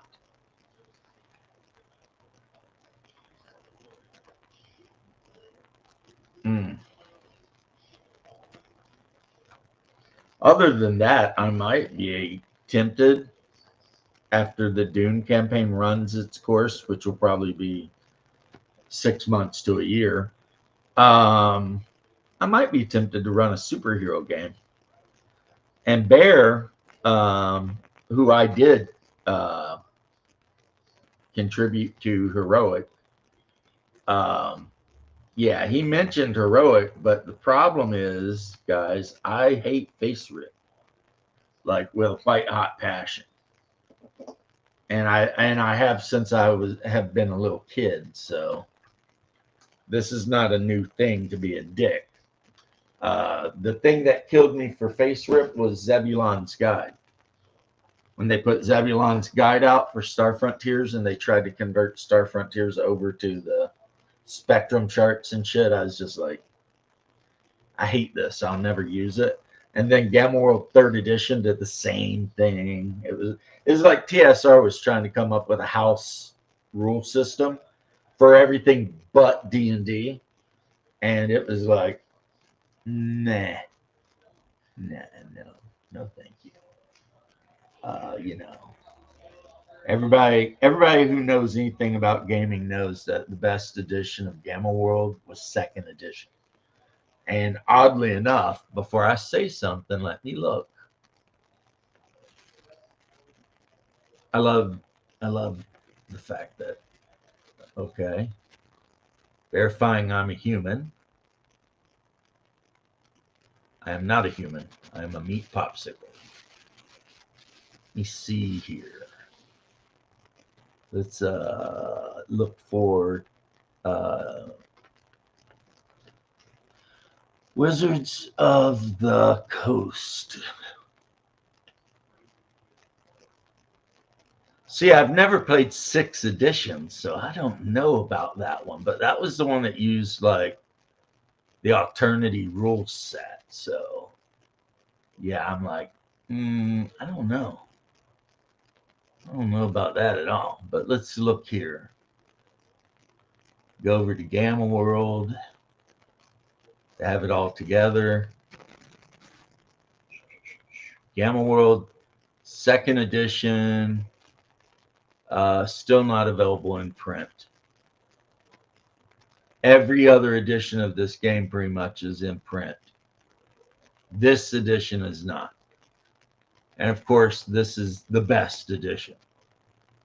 I have the box set, but you know, if I could get the reprints, I'd be happy as, you know, happy as a clam. But so the white paint is done. So now the holy white, which really, it's not white, it's gray. It's just a really light gray that you put on the figure, and maybe it shows off some of the freaking detail, and then you have to go back and,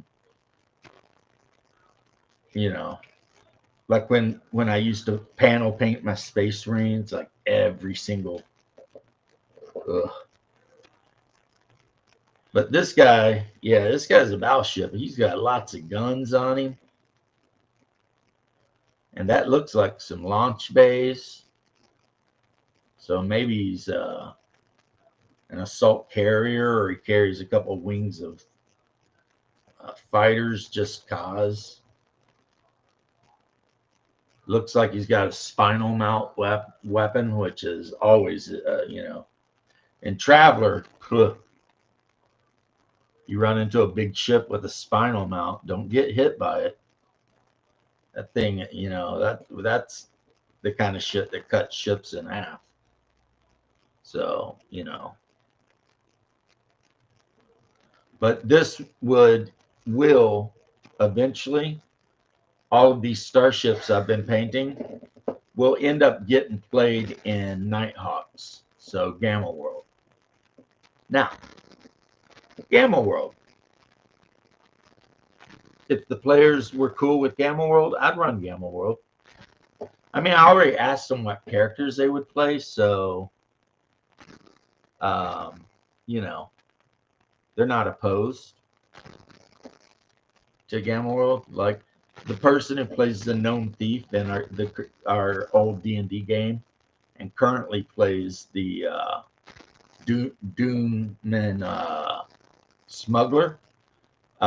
She chose to play a Rusk with a primary skill choice in science.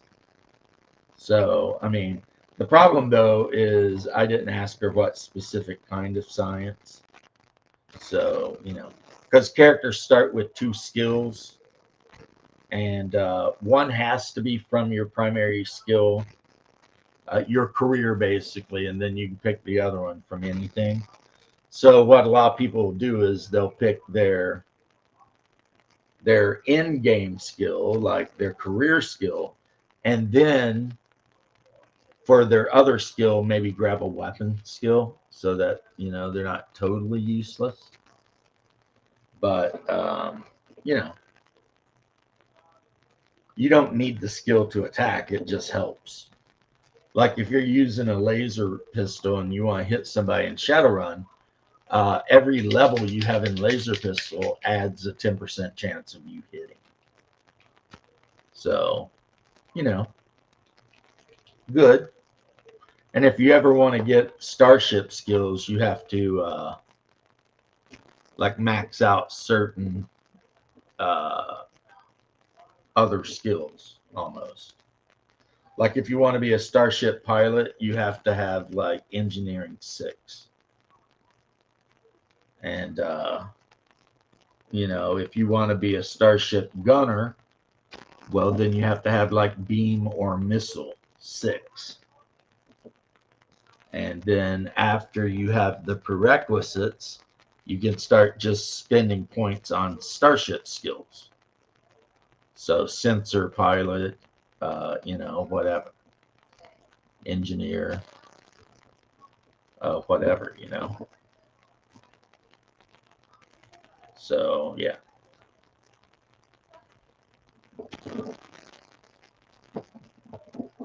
I would also run a 2300 game too.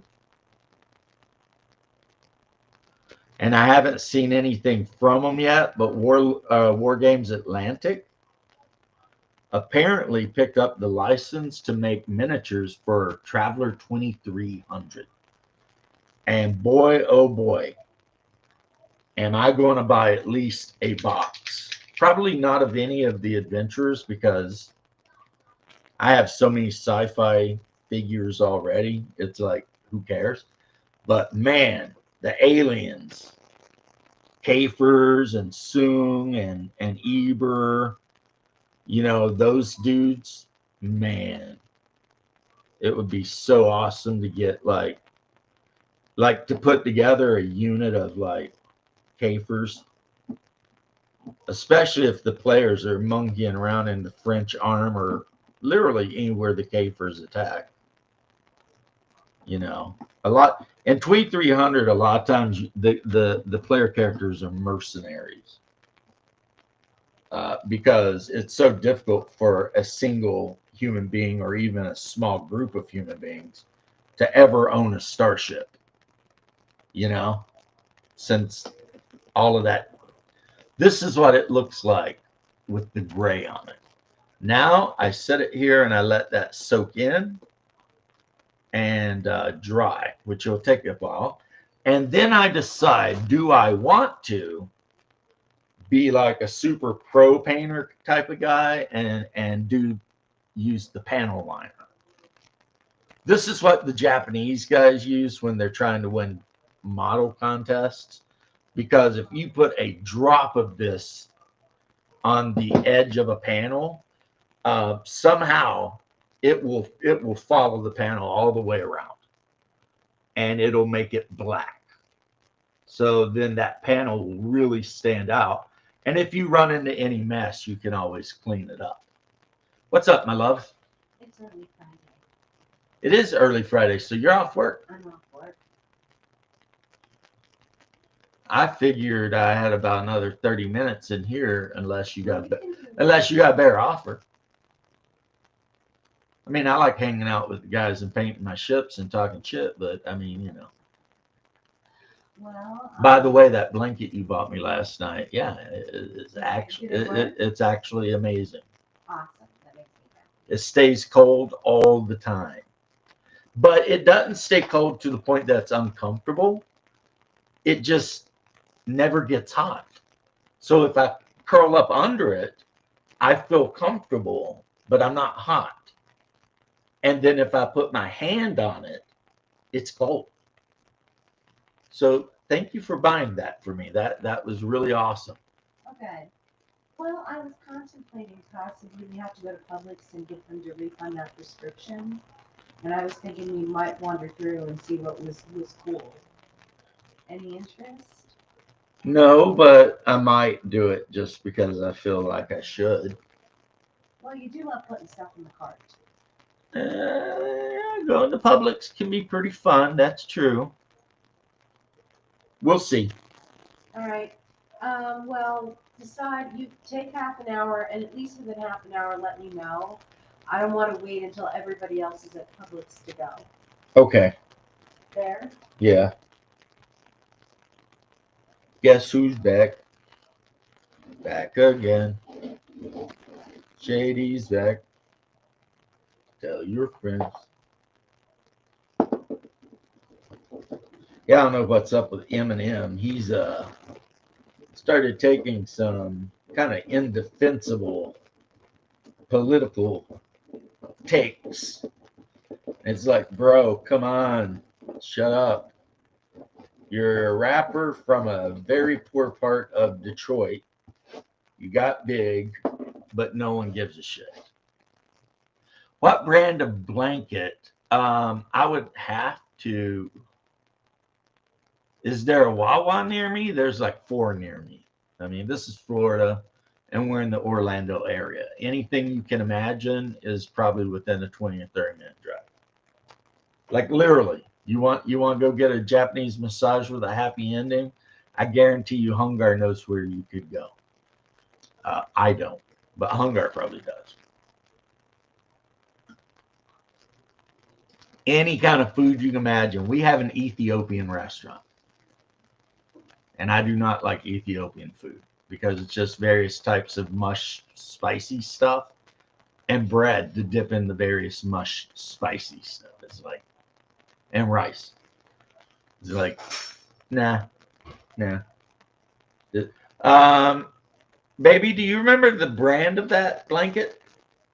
No, but I can look it up. Well, you ain't got. Well, I mean, you ain't got to go out of your way. I can always post it later on my what's it? I can always post it on. This is the name of the company Bed to Turn. Yeah, it's weird. It come in a box, and on the side of the blue box it says Bed TTER, all one word though. It was on sale on Amazon, so I figured you should try it. Yeah, so here is how it's spelled. Buc-ee's. I've been to Buc-ee's like 1 billion times, man. Not really, but like 3.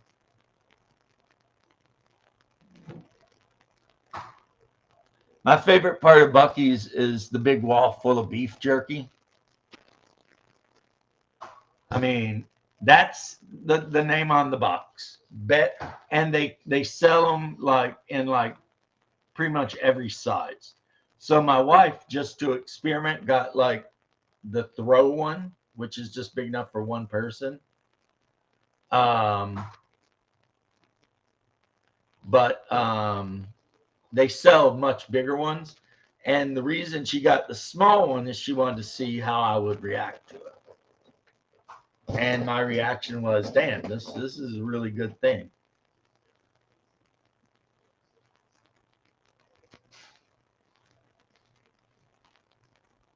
Yeah. Gorlock the Destroyer. Innsmouth. Okay, that's a weird thing. Gorlock Destroyer hanging out around Innsmouth. So he's got the Innsmouth look. Are you trying to insinuate, Bruce, that Gorlock the Destroyer may have some Deep One blood in him? I could see it. Those eyes are awful fishy looking. I mean, and under those rolls of fat, he could have some gills in there. I will. I always, because they always say buy these bamboo sheets, they'll keep, they're always advertising bullshit. But this thing, I slept with it last night. It worked. It stayed Yeah, it worked. It was good. If you have a hard time because you're a hot sleeper or whatever, this will work because usually I have to have the ceiling fan directly over us going, another fan blowing directly on me, and not to be too personal, but you guys know I have no line here. Me be buck naked with no blanket, just laying there, because if I throw too much of a blanket on, then I'll get hot and I won't like it. But I have some kind of weird thing in me where I just love cold anyway. I like the feeling of being cold. You know what I mean? It don't bother me to be cold. Don't bother me a bit. Some people complain. I don't. I love it. Now, how I ended up in Florida, you guys already know. Jobs. I needed a job, man. I needed a job. No job in Eastern Kentucky. Lots of job in Florida. So there you go. My whole story, my whole backstory, right? The only thing you guys don't know is my superhero story. See? I did the opposite. You know how like most superheroes hide their mundane part of their life? I did the opposite. I'm fully open with the fact that, all about my mundane life, but I'm not going to tell you which superhero I am. And if that sounds weird, it is. I don't know why I even came up with it, but it also sounded kind of fun too. So, and I've been reading the Marvel RPG quite a lot lately. And I have to admit, I kind of dig it. Kind of dig it, How you ended up in San Antonio and needed a job, man. And that was me. After I got out of the Army, I was like, all right. My mom had already moved down here. So it was pretty much a given that I was going to move down because I'm a big mama's boy. But after I got down here and started, like, I remember, like, I got a job as a brick tender, a mason's tender. So I just carried bricks from one pile to where the masons were. And I was like, brand new hire, had no idea what I was doing, just right off the street. And this would be like 1990 something. And they were paying me like $12, $13 an hour.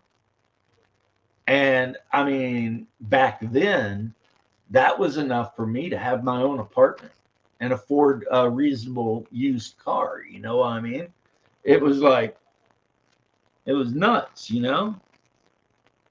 I mean, I did end up getting, well, I didn't so much get roommates as move in with my brother. That would be the more realistic thing. My brother and a guy who may as well be my brother had a place in the hood. And we all decided, we'd save a lot more money if we just lived together. So we did. And it was some of the best parts of my life because all we did all day is game. If we weren't at work, making that money, we were sitting in the kitchen table freaking playing D&D 3.5 at the time, because that was the game that everybody played. So that's what we played. And we'd have friends over, so it would be like freaking like our house, because it was a little house that some old people were renting. Our house was like the game house, if you guys know what I mean, because it was 3 single dudes who had their jobs but also had a shit ton of free time because we were too poor to go anywhere. And so our primary form of entertainment was role-playing games.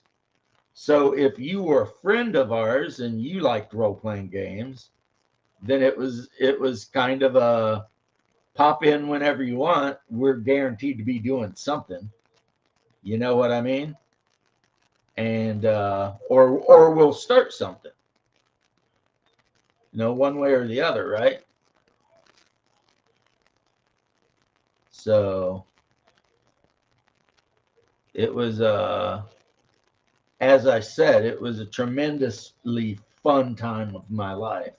Not that I, would want to give up everything I got going on now, but for that time, oh yeah.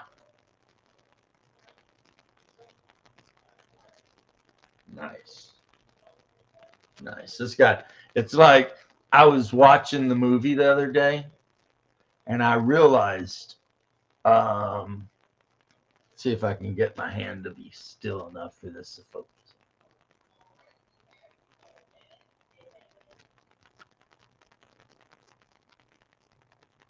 Anyway, I realized the comedian wore a mask. So I put a mask on him.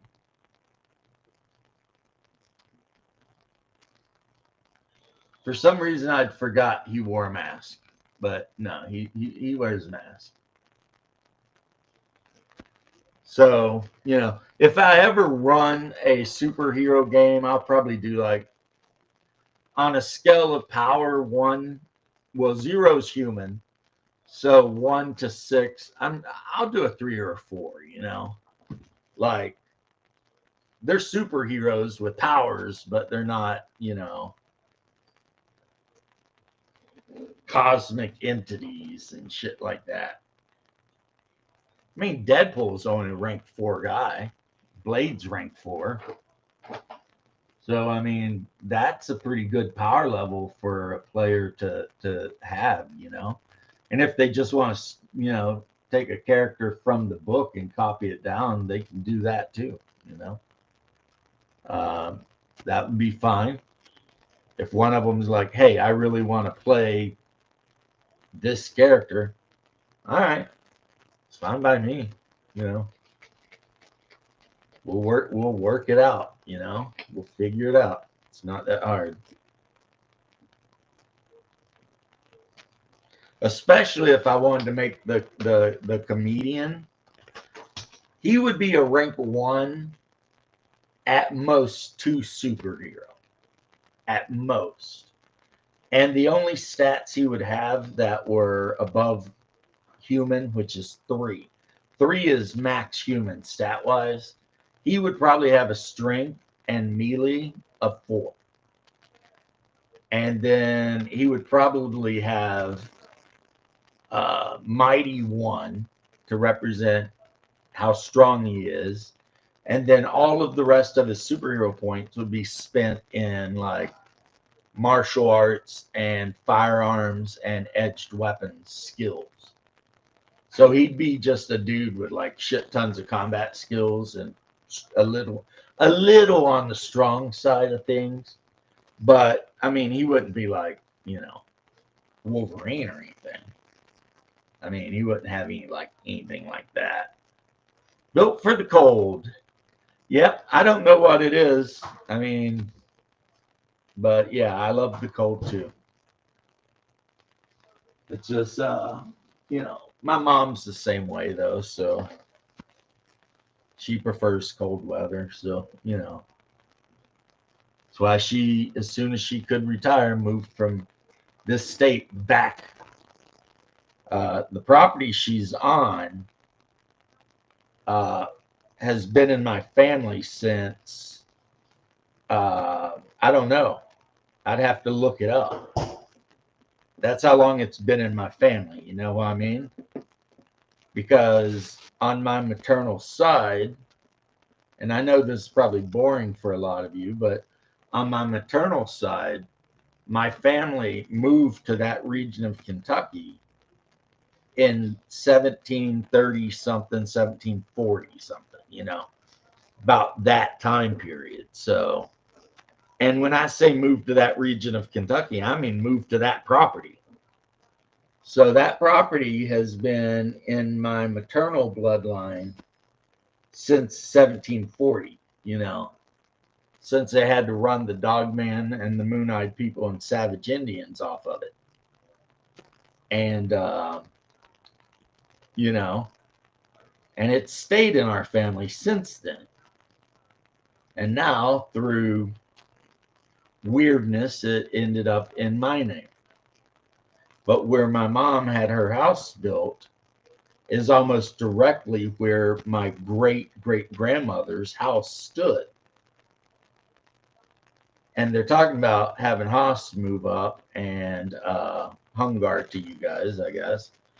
And they've already cleared out and flattened some land in case he wants to, you know, live closer to mom than in Tennessee. And so, yeah. And then the wife and I don't know if we'll live on the property or move closer to a town. Because, you know, that property is very far from anything that could be considered a town. You know, it's not even a town. It's like an area you look up and it's like unincorporated, you know, no fire department, no sheriff department, or there is a sheriff department because of the county, but no police, no fire, no nothing, you know, just a couple 12 or so houses scattered very far apart from each other on a mountainside, you know, and it just so happens that 30 acres of it is mine. Used to be a lot more, but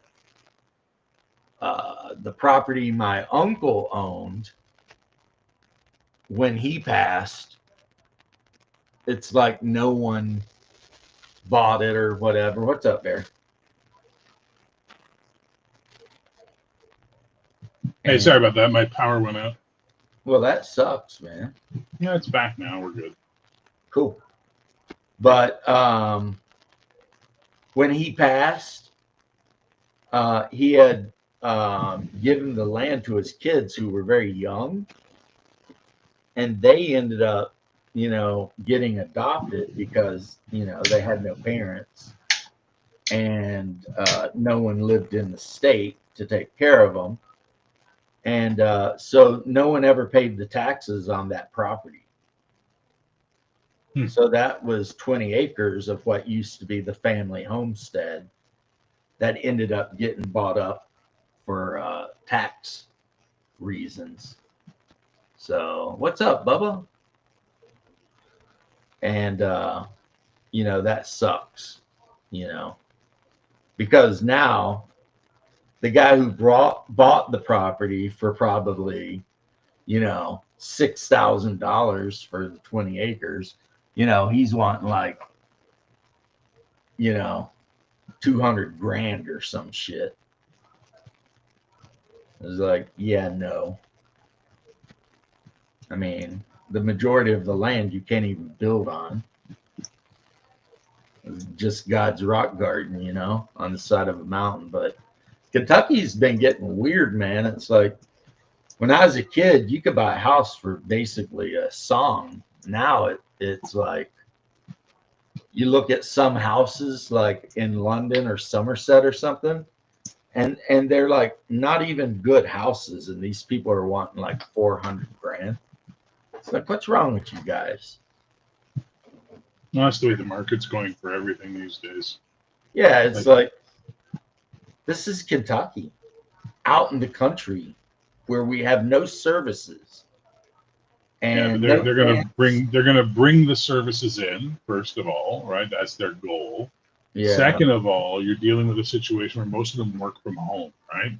So even with the Starlink, they can get in their internet and work on their computers. They did the same thing here. You go down to the Maritimes in Canada, you have all this beautiful land, these beautiful houses, and everything was cheap as fuck to live there. COVID hit, everybody started working remotely. So all these fucking rich, people were getting paid $200K a year plus in Toronto, realized they could relocate to New Brunswick and pay a shit ton less to live and work there, right? Because they're working remotely. Right. They drove up all the fucking prices. Now everything's insane. The greedy fucking land developers followed them down, blah, blah, blah, blah, blah. And now it's as expensive as a big city. Toronto, Halifax, my hometown where I was born. They had their fucking base rent price jump for a 1-bedroom from $600-800 a month. Suddenly, like a month later, $2,000 a month because of all the people that flooded into Halifax and drove up the price. It's disgusting. Yeah, it's a shame. These fucking people move in, they ruin the local area. They bring all, like Texas is dealing with all the fucking Californians that came up to Texas, right? Well, Austin has always been like a super lefty area in Texas because of the university. Yeah. And then Houston has always been a thing, but outside of those two things, one weird thing, my wife and I were talking about this, but I'll talk to you about too. Yes, a lot of states were worried about these Yankees moving in, but it turns out those states are getting redder. They're not getting bluer. They're shifting further right. So maybe some of those Californians that are moving to Texas are like, hey, fuck California. You know what I mean? No, I hear you. Maybe some of them. I mean, some of them are going to be retarded because they can't help it. But some of them are basically refugees. They realized how shitty things were. They fled to a less shitty area, and hopefully they've got enough brains, which they have money. We know that, because poor people, the problem with poor people is they can never leave. Like if they live in a city and it starts turning into a shithole, all the people with money, like Detroit, they can always move to Orlando, and a lot of them did. But the really poor people, they have no option. They are just stuck with whatever, the idiots did. Yep. And I see that for California. Like all the big businesses and employers are leaving California. I mean, Tesla already, but they had another one. I forget the name. Leave. I think Lockheed Martin. They're packing up and heading to South Carolina or something. I mean, they've been threatening for a little while, but because of taxes and stuff. So they've been threatening the California government for a little while, being like, you need to stop being so buck wild with these corporate taxes and shit, because, you're making it hard for us to be here. And of course, California, which is bankrupt, didn't listen. So now they'll move to the state of South Carolina or Texas or wherever they go. And the poor people of California will get their pink slips, and the rich people will just move. I think that's why the really rich people, they don't understand how effing up an area is horrible, because they have what am I trying to say? They have mobility. You know what I mean? They can completely ruin an area and then just be like, well, I'm moving. And then, as always, the lower income bracket people pay the price.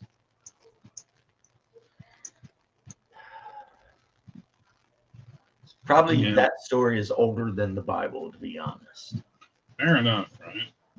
I mean, it probably happened in cities in Egypt back in 10,000 BC and shit, They built a bunch of shit, it started sucking, and all the rich people just made a new city and left all the poor people just sitting around in the plague, It's like, Yeah, I just think it's just the way it is. It sucks, but it's the way it is. There's no way to fix it. Shit is going to be this way. Anyway, though, I'm glad you got your power back. What else do you want to chat about? We were talking about superheroes. I was talking about how I support heroic to the hilt, but I'm just not a fan of the. But I mean, heroic could change my mind if I give it a shot on a one shot. Heroic could be the game to make me say, maybe these charts aren't that bad. Look, it's up to you what you want. I think the Marvel Multiverse game will disappoint you in the end. There's a lot of issues with it that people have brought up. It's got a lot of plung.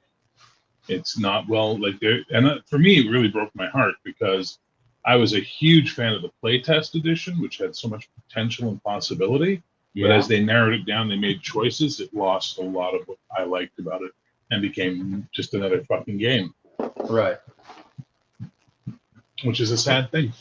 It is. It is. So, Double D, I know you don't watch his stuff much, but I'm going to tell you. He did a special super have to be talked about right now thing. Yeah. Because apparently Critical Role will not be using Daggerheart.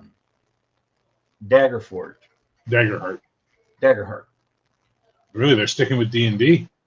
I don't know what they're sticking to. I just know from the rumor that they're not doing that. And like the creator has kind of even disavowed the game. Mm-hmm. It's like, what?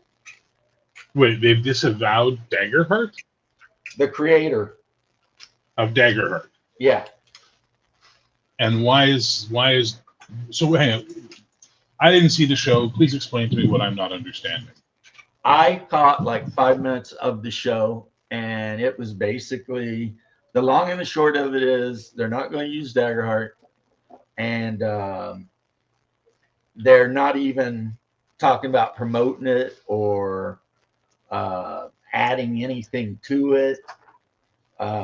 Whatever they put out is pretty much going to be it forever and ever. It is basically Daggerheart is a dead system, my friend. Which is crazy when you consider, how much, backing it had. You know what I mean? Yeah, but this is so weird. Didn't they create Daggerheart specifically for this purpose? That is exactly true. They created Daggerheart and they created another game. Candle Obscura. Yeah. And I don't think they're playing either. So apparently, according to what I'm reading here, they're actually going to keep using D&D 5e. There you go. So they created a whole game to be their own thing and then said, F it, we're just going to do 5e. Okay. I'm nobody to comment on That's it, right? just mental. They just shot themselves in the foot for credibility. Yeah, because they probably made a shit ton of money on that Daggerheart shit. Oh, it was sold out. You couldn't get it. People were buying it up like crazy because they wanted to support it. Right. Because most of their fans don't actually play a game. They just tune in Tuesday nights or Thursday nights or whichever it is to watch these guys simulate playing a game. So. Well, I've always said they have no fucking integrity. There you go. Yeah, their new campaign is going to be a West Marches campaign. Jesus Christ, are you fucking 5 years, 10 years late for that? But hey, Hunger, welcome back. Yeah, when a big company comes, maybe Wizards of the Coast rolled up and said, "Look, we got millions of dollars. We're willing to give it to you." You know what I mean? Just play our game, and whatever. Because I have always said this. I could be wrong, but I don't think I am. a huge part of the popularity of 5e has been the critters. Critters, for some reason, seem to love that shit. So if they're playing 5e, all the critters out there who will probably never play a game, but it doesn't matter. I mean, because they're going by the book. Doesn't matter what happens after they walk out the comic book store. You know what I mean? The book sold, that's all that matters. No, I hear what you're saying, but at the same time, man, like I had no respect for Critical Role before this. Now I have zero. Like I have negative respect, if that's possible. Can you have negative respect? Can you Yes. think that much less of someone? Yeah, it means that you think they're infamous. They Yeah, have, well, like, maybe. They have like no respect. They're like, you know what I mean? No, I hear you. It's just so Like in fucking Japanese sad. culture, it's time to bust out the wakizashi and write a haiku. Yeah, seriously. You know It's what time. I'm It's, saying? time to go a little, it's Harry Carey time, baby. Yeah, you have dishonored yourself in front of the emperor and blah blah. But yeah, I think. Well, I don't know if I don't think anyone knows what happened between them and Wizards of the Coast, and they probably got like an NDA, like crazy style. But I mean, rumor mongering time. I would say Wizards of the Coast was like, hey, you know what I mean? Yeah, but they just snatched up Jeremy Piven and Jeremy Crawford to work on Daggerheart Yep. and their company, Barrington Press or whatever it's called. That's a fact. Darrington Press. You've fuck? got ogres. What the fuck? Well, I don't care anymore. That's it. That's all the caring I had. I've just expended it. I've run out of caring what the fuck the Critical Role people do. To me, So what did this have to do with the Double thing I D? have for Critical Role is purely from my capitalist. Yeah, I respect what argument. they've achieved. It's like they come out of nowhere, they talk some shit, they started a game, now they're millionaires. Okay, I respect. Okay, I respect that capitalist hustle. No, was this about Double D's show and something?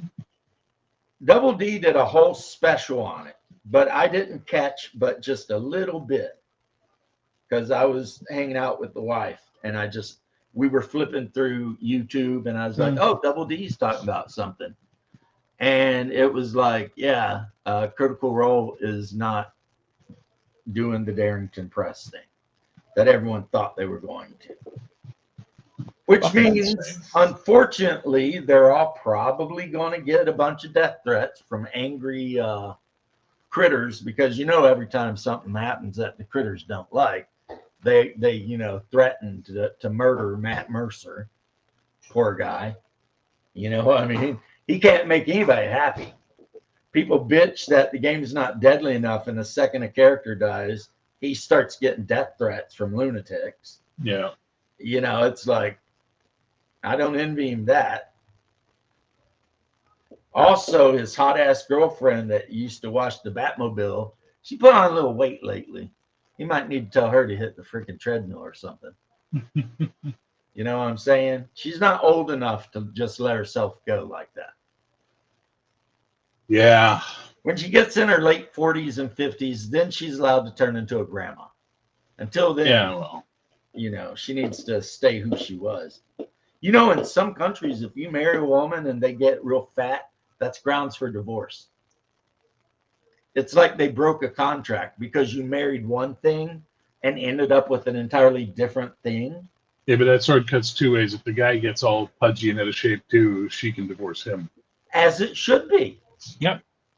As it should be. I mean, if you marry a dude and he's super buff and like totally a Chad, and then a year later he's like a bloated piece of whatever, just sitting on the couch drinking beer all day. I mean, yeah, you got a false bill of sale there. You were tricked. You thought you were getting, Chad Thundercock, and you just got some loser. Chad Thundercock. That son of a bitch still owes me $20. Yeah, Chad motherfucking Thundercock. But instead, you got some loser. Felicia Day is a useless fuck anyway. Yeah. I put her in the exact found same her pile. I put, amusing when the Guild first came out. And I will admit that Do You Want to Date My Avatar is a guilty pleasure, but I never liked her. My favorite character was the guy who played the fighter, the tall, thin dude that was always stealing his neighbor's internet. I don't even know who his name is, but if you've ever seen the Guild, you know who I'm talking about. He was like kind of really, really socially awkward. And yeah, he played the warrior. He was my favorite. And also, I thought he was the funniest. I like the Hindu guy too, or actually, he was a Hindu because his mom was Hindu, but his dad was Jewish. no. So he called himself a Hindu. And like he kind of had to follow both religions. It is weird, but whatever. Well, listen, I don't care. Me neither. But I lump her. It's like pointing at a train wreck. Okay. And you're just I like, thought okay, she was very entertaining as the horny fairy in The Legend of Neil. I thought, and that's the first time I ever ran into her, other than on Buffy as one of the reserve slayers. And I thought she was very amusing in that role. And then she did that fucking Warhammer game show, whatever it's called, The Guild. And her ego blew the fuck up. And she did a live action Dragon Age video, short movie, where she played an elf assassin. Very good. She did a great job on that. But at the end of the day, her ego got way too big. She way was Supernatural as a lesbian. Was she? Yep. I stopped watching Supernatural after season 5, dude. Yeah, it was in a later season, and the Supernatural boys showed up to like a freaking Ren fair. And because there was some kind of demon there, something doing something, and she was in it as like one of the queens of the kingdoms, blah, blah, blah. And basically, she just played the really horny chick that wanted to bang like this elf or fairy or something. Yeah, gassed up mid. That's a great way to describe Felicia Day. A gassed up mid. Beautiful. Yeah. And the fact that like nerd culture embraced her and Will Wheaton at the same time was a sign of how fucking morally bankrupt and lacking real people to fucking idolize nerd culture was at that period. Yeah. Of course, now, I mean, you never hear about Felicia Day hardly, and pretty much everyone hates Will Wheaton. Mystery Science Theater 3000, she's ruined that. Oh. Yeah. Her and Patton fucking Oswalt. I hate that fucking guy too. Yeah, I don't know how he keeps getting a job. He looks like he has too many chromosomes too. You know what I mean? He looks like he's got extra chromosome or two. Yeah. But regardless of the fact that he looks like a Downsy, yeah, come on, man. Come on. I'm sorry you had to sit through that. I never did, because as much as I love the original, when I heard that they were redoing it with those, I was like, yeah, no. I watched exactly 2 episodes of the new show, and I had the following complaints. Felicia Day, Patton Oswalt. The host lacks Jonah, whatever the fuck his name is. I fucking hate him. He reminds me of so many fucking millennial fucking... I'm a cool millennial guys I've met and worked with over the years. I fucking hate that entire fucking... Like, you're not funny. You're a fucking obnoxious piece of shit. And Crow and Tom Servo's voices, they didn't get guys who sounded different. So I was always like, which one just made the joke? I don't know which one's talking right now, because they sound exactly the same. Both robots have the same voice. And that's not adult being, oh, fucking kids today. That's a guy who's worked in fucking voice direction, you know, voice directed video games, done cartoon voices, worked in audio for most of my adult life, going, who the fuck signed off on this? Did like not one person go, why do these 2 assholes sound alike? Get me someone that sounds completely different from this guy, please. Well, originally they did, because Crow kind of had that almost New York Brooklyn accent thing going on, and the other guy sounded totally different. The fucking gumball machine. Tom Servo. And then the original guy left, the new guy came in for Tom Servo, and he was fine. Then Crow left eventually, and another guy came in for Crow, and he sounded different. And the point was is that they always sounded different from each other. Yeah. Crow a lot of times had the affectation of like a 40s, you know, private eye kind of thing, the way he talked. Well, plus all of his routine was mostly paranoid conspiracy theory, you know, Yeah. shit like that. Like I love one of my favorite bits is I can't remember which one it is. It's either in Cave Dwellers or Pod People where they're watching the janky footage. He just goes, now if you watch closely, you can see the driver turn and shoot Kennedy. It's just like, what? Like, what a great joke, you know? It's like,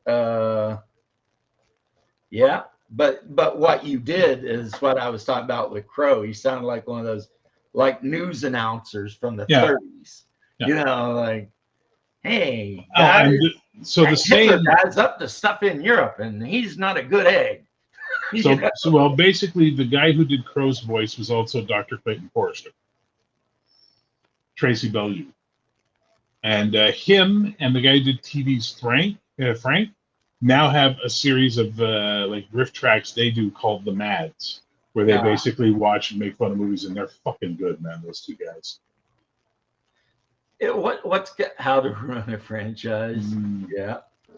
Bruce, now you understand. Now you understand, Bruce, why Cracker Barrel. Bruce, now you understand why I want no one to ever get their hands on the Buckaroo Banzai franchise ever. Right. Because they're going to ruin it. Yeah. That was shot. It's done. Leave it alone. It was perfect as it was. But Twitter's blown up because apparently Cracker Barrel decided to get rid of not only the barrel but the cracker. And they're redesigning their stores to be pretty much soulless corporate. Yeah, and their stock took a beating. Right. And so the funniest thing was the black guy that did his little short on it. He's like, look, the only reason I even ate at Cracker Barrel is I like that Jim Crow aesthetic. Yeah. If you don't feel like they're going to ask you to work there and not pay you when you're going to basically live there, why are you going? Yeah, that guy was hilarious because he was sarcastic, but he nailed the whole thing.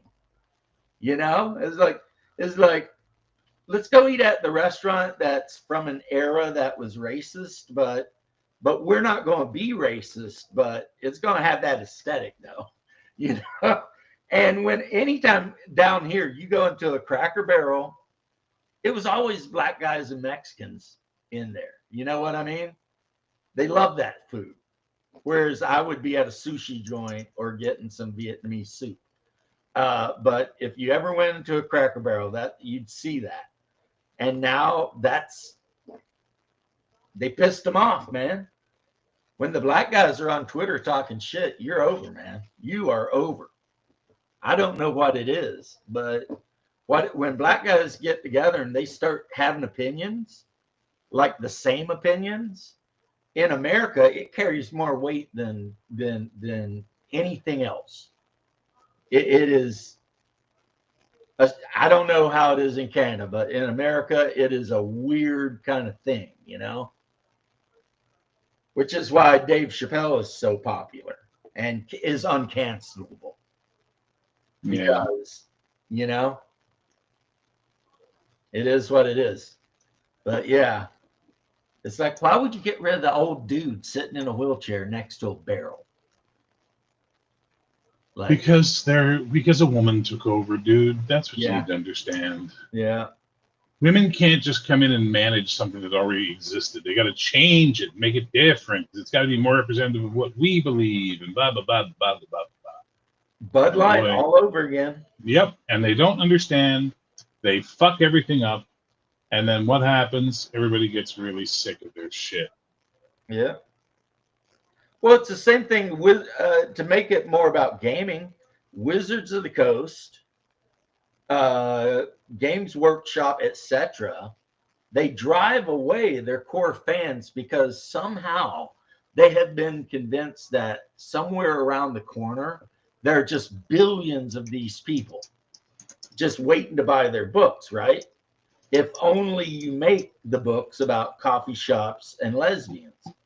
And then it turns out that that group of people that they're going to cater to, they don't exist.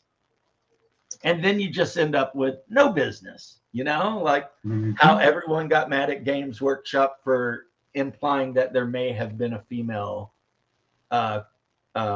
Custodes, even though all the lore for the last 35 years has always said these are the sons of the emperor, only men. Yeah. And it's like, well, if you start breaking the lore, then we can't believe anything now. And do you think making a female Custodes is going to cause millions of women to come running in the GW store to buy armies? No. But for some reason, somehow, somebody convinces these corporations that that, in fact, can happen. Yeah. Even though it never has. It's like communism. They always tell you it'll work this time. It's like, but it failed the last bunch of times. The last 18 times it did. You know, if we keep at it, we'll get it eventually. Right? Like, yeah, they showed a picture of like the new Cracker Barrel, and it was just like a sterile, lifeless place. It was like there was no character to it. The people who were in it that they were interviewing were like, yeah, we hate this. You know what I mean? It's like when the people sitting in your restaurant eating your freaking, you know, diabetes pancakes are like, yeah, we absolutely hate this. You know, it's like you have fucked up. Yeah.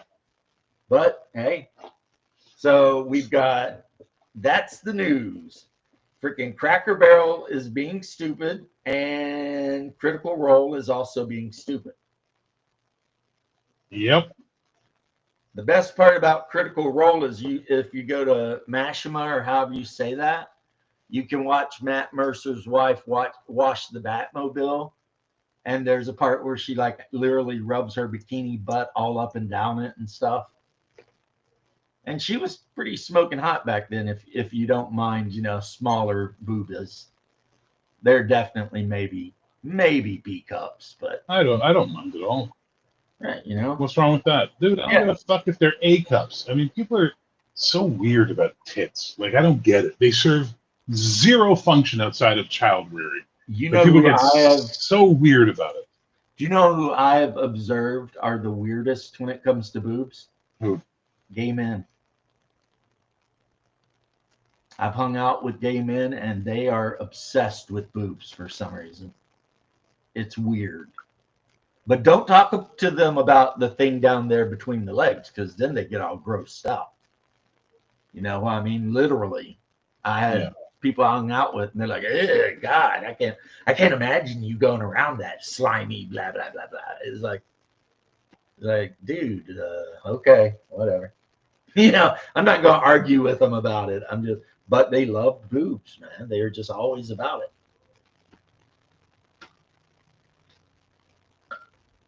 That's my experience, which is anecdotal and therefore means nothing. It is what did Shakespeare said? All bluster and whatever signifying. All the world's a stage, blah blah blah. Men and they're merely players upon it. They have their entrance to their ignorance. There was a oh shit, something signifying nothing. Hang on. Yeah. All the world's a stage. There we go. Boom, boom. All the world's a stage, and all the men and women merely players. They have their exits and entrances, and one man in his time plays many parts and acts in 7 ages. Okay. It's something about sound and fury. Yeah, all sound and fury signifying nothing. Signifying nothing. Let's see what we get with that. Yes. It is a tale told by an idiot. So, all right. So she is from Macbeth. So she should have died hereafter. There would have been a time for such a word. Tomorrow and tomorrow and tomorrow. Creeps in this pretty pace from day to day to the last syllable of recorded time. And all our yesterdays have lighted fools The way to a dusty death. Out, out, brief candle. Life's but a walking shadow. A poor player that struts and frets his hour upon the stage and then is heard no more. It is a tale told by an idiot full of sound and fury, signifying nothing. Yep. I think he is right. And I understand even that it applies to me, and I still think he's right. Yeah. You know what I mean? It's like, yeah, that's about it. You know, you do some shit and then it's over. But so later I'll probably watch the Double D thing so I can actually really know what the hell he was talking about. But yeah, people, you know, in the audience have looked into it and typed in, you know, how they're sticking. You figured it out. I mean, it's like, okay. I mean, you know, it seems weird to me, but I mean, who am I? I'm nobody, and they don't got to worry about my opinion because I don't watch their show. So, you know, they can do whatever they want, you know. Oh yeah, but we've dared to talk bad about it, so you know, naturally, of course, the critters are going to try and murder us now. You know, yeah. I remember when Professor Dungeon Master, he said something just slightly negative, and like it was like they were sending bomb threats at him and shit, you know. Yeah. And he did a video. He's like, all I said was I didn't like whatever it was. It's like, it's not a big deal, guys. Come on. You know, it's like, but there are people out there that get too into their fandom, honestly. As a matter of fact, I had to talk to my daughter because she went through a Doctor Who phase. And I had to pull her aside and be like, look, don't let a hobby define who you are. I said, this walking around being all about Doctor Who nonstop, I was like, you know, it means nothing, and it doesn't make you look like a better human being. Just, you know, just calm down. And she did. Fair enough. Hey, Bruce, what's up? What can I do for you, sir? You sent me a thing. A thing. He's in the chat waiting to be let in, maybe. Oh, is he? Well, that Maybe would explain. Why didn't I get the beep and he show up on the Are you screen? using Brave? I don't know. No, I use Brave. It does it for me in Brave. I see it. Yeah, well, I've been hearing people bitch about Brave and Restream lately, so I'm like, Oh yeah, I've been Brave and Restream don't get along well, but that one it does. It gives me always whenever someone shows up, I get the pop up. Huh. yeah, I don't understand why the fuck they decided to make another version of Mystery Science Theater 3000, but with unfunny people. Like Patton Oswalt used to be kind of okay, kind of. He was funny back on King of Queens, and some of his early stand-up was funny, you know. Yeah, I'll agree with that, because there was one where he was talking about how he didn't want to see a 65-year-old woman give birth. Ew. Yeah, but remember when he had to apologize to all of his friends for being friends with Chappelle? No, I don't. Yeah, he did. Because he got like a picture of him and Chappelle giving each other a hug or some shit. And then he did this whole apology to like the trans community because, you know, Chappelle said some things, you know. So he apologized to all of his trans friends because he was friends with Dave Chappelle, who had said some stuff, but not really, you know. Again, it was a bunch of bullshit signifying nothing. I just despise the word community. In fact, I drink heavier when I hear people trying to talk about the community. If the trans community is going to be all Alinskyite on shit, I'm just going to say one thing, and that's 41% is glorious and it needs to be higher. But that's terrible, isn't it? Yes. I don't know what that means, but fair knows. but yeah, so that was kind of a thing he did, and I was just like, dude, man, you just threw your bro under the bus, and your bro happens to be Dave Chappelle. Yeah, I would. Don't throw under the bus if you're a comedian. Yeah, I wouldn't throw Dave Chappelle under the bus, no matter. It could be the Pope, it could be Tony the Tiger, and you could have like June Cleaver or the ghost of June Cleaver, all throwing out their solidarity. Like, how dare you have Dave Chappelle as a heralded friend, and you have him on your webpage hugging you? That's terrible. I'd be like, fuck off. I love Dave Chappelle. Right. I want to keep my job, but I want to be seen as funny. Yeah. Yeah. And Patton Oswalt, he's lost his funny. The fact that he bent the knee like that, I mean, if I had respect for him, as Bear says, I would have none now. I gotta guess. Where it's like I can't go any lower. It's like maybe there is a word in the English language for anti-respect. Just when you dislike somebody and disrespect them so much that it's like, yeah, that's why people like Cracker Barrel. You could go get some mid biscuits and country gravy, and it might remind you of having dinner with grandma. I mean, and then you could look at like the plow and all the crazy shit on the wall and be like, oh yeah, cool, you know? And then you could go to the little store and maybe buy some of those like old fashioned candy they had laying around or something like that. I mean, and every time, which would be about 4 I've ever been at Cracker Barrel, it has been very much mixed racially, you know, like everybody's in there, you know? So this blonde woman with her giant framed danger glasses, you know, she's got the same glasses as like Rachel Maddow and all of them, you know, it's like, what's up? That's just telling you, you know? Yeah. Yeah, they're letting you know. I mean, you know, how she become a CEO, I don't know. Like, did like her dad own the business or something? What happened to Bruce? Who knows? His internet died? He does live in Texas. So, you know, yeah, you're on the turnpike, you pull off, you see the old Cracker Barrel, you go in there, you grab some eggs or whatever, some down-home country cooking. Because, I mean, the place is based out of, like, Tennessee. Oh, maintenance had to work on his AC. So, you know, it's kind of just like that, right? And now it's like nothing. But, hey, you know, whatever.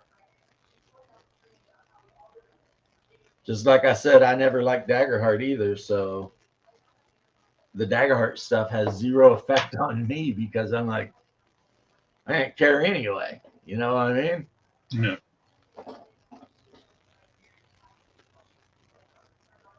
I hear you.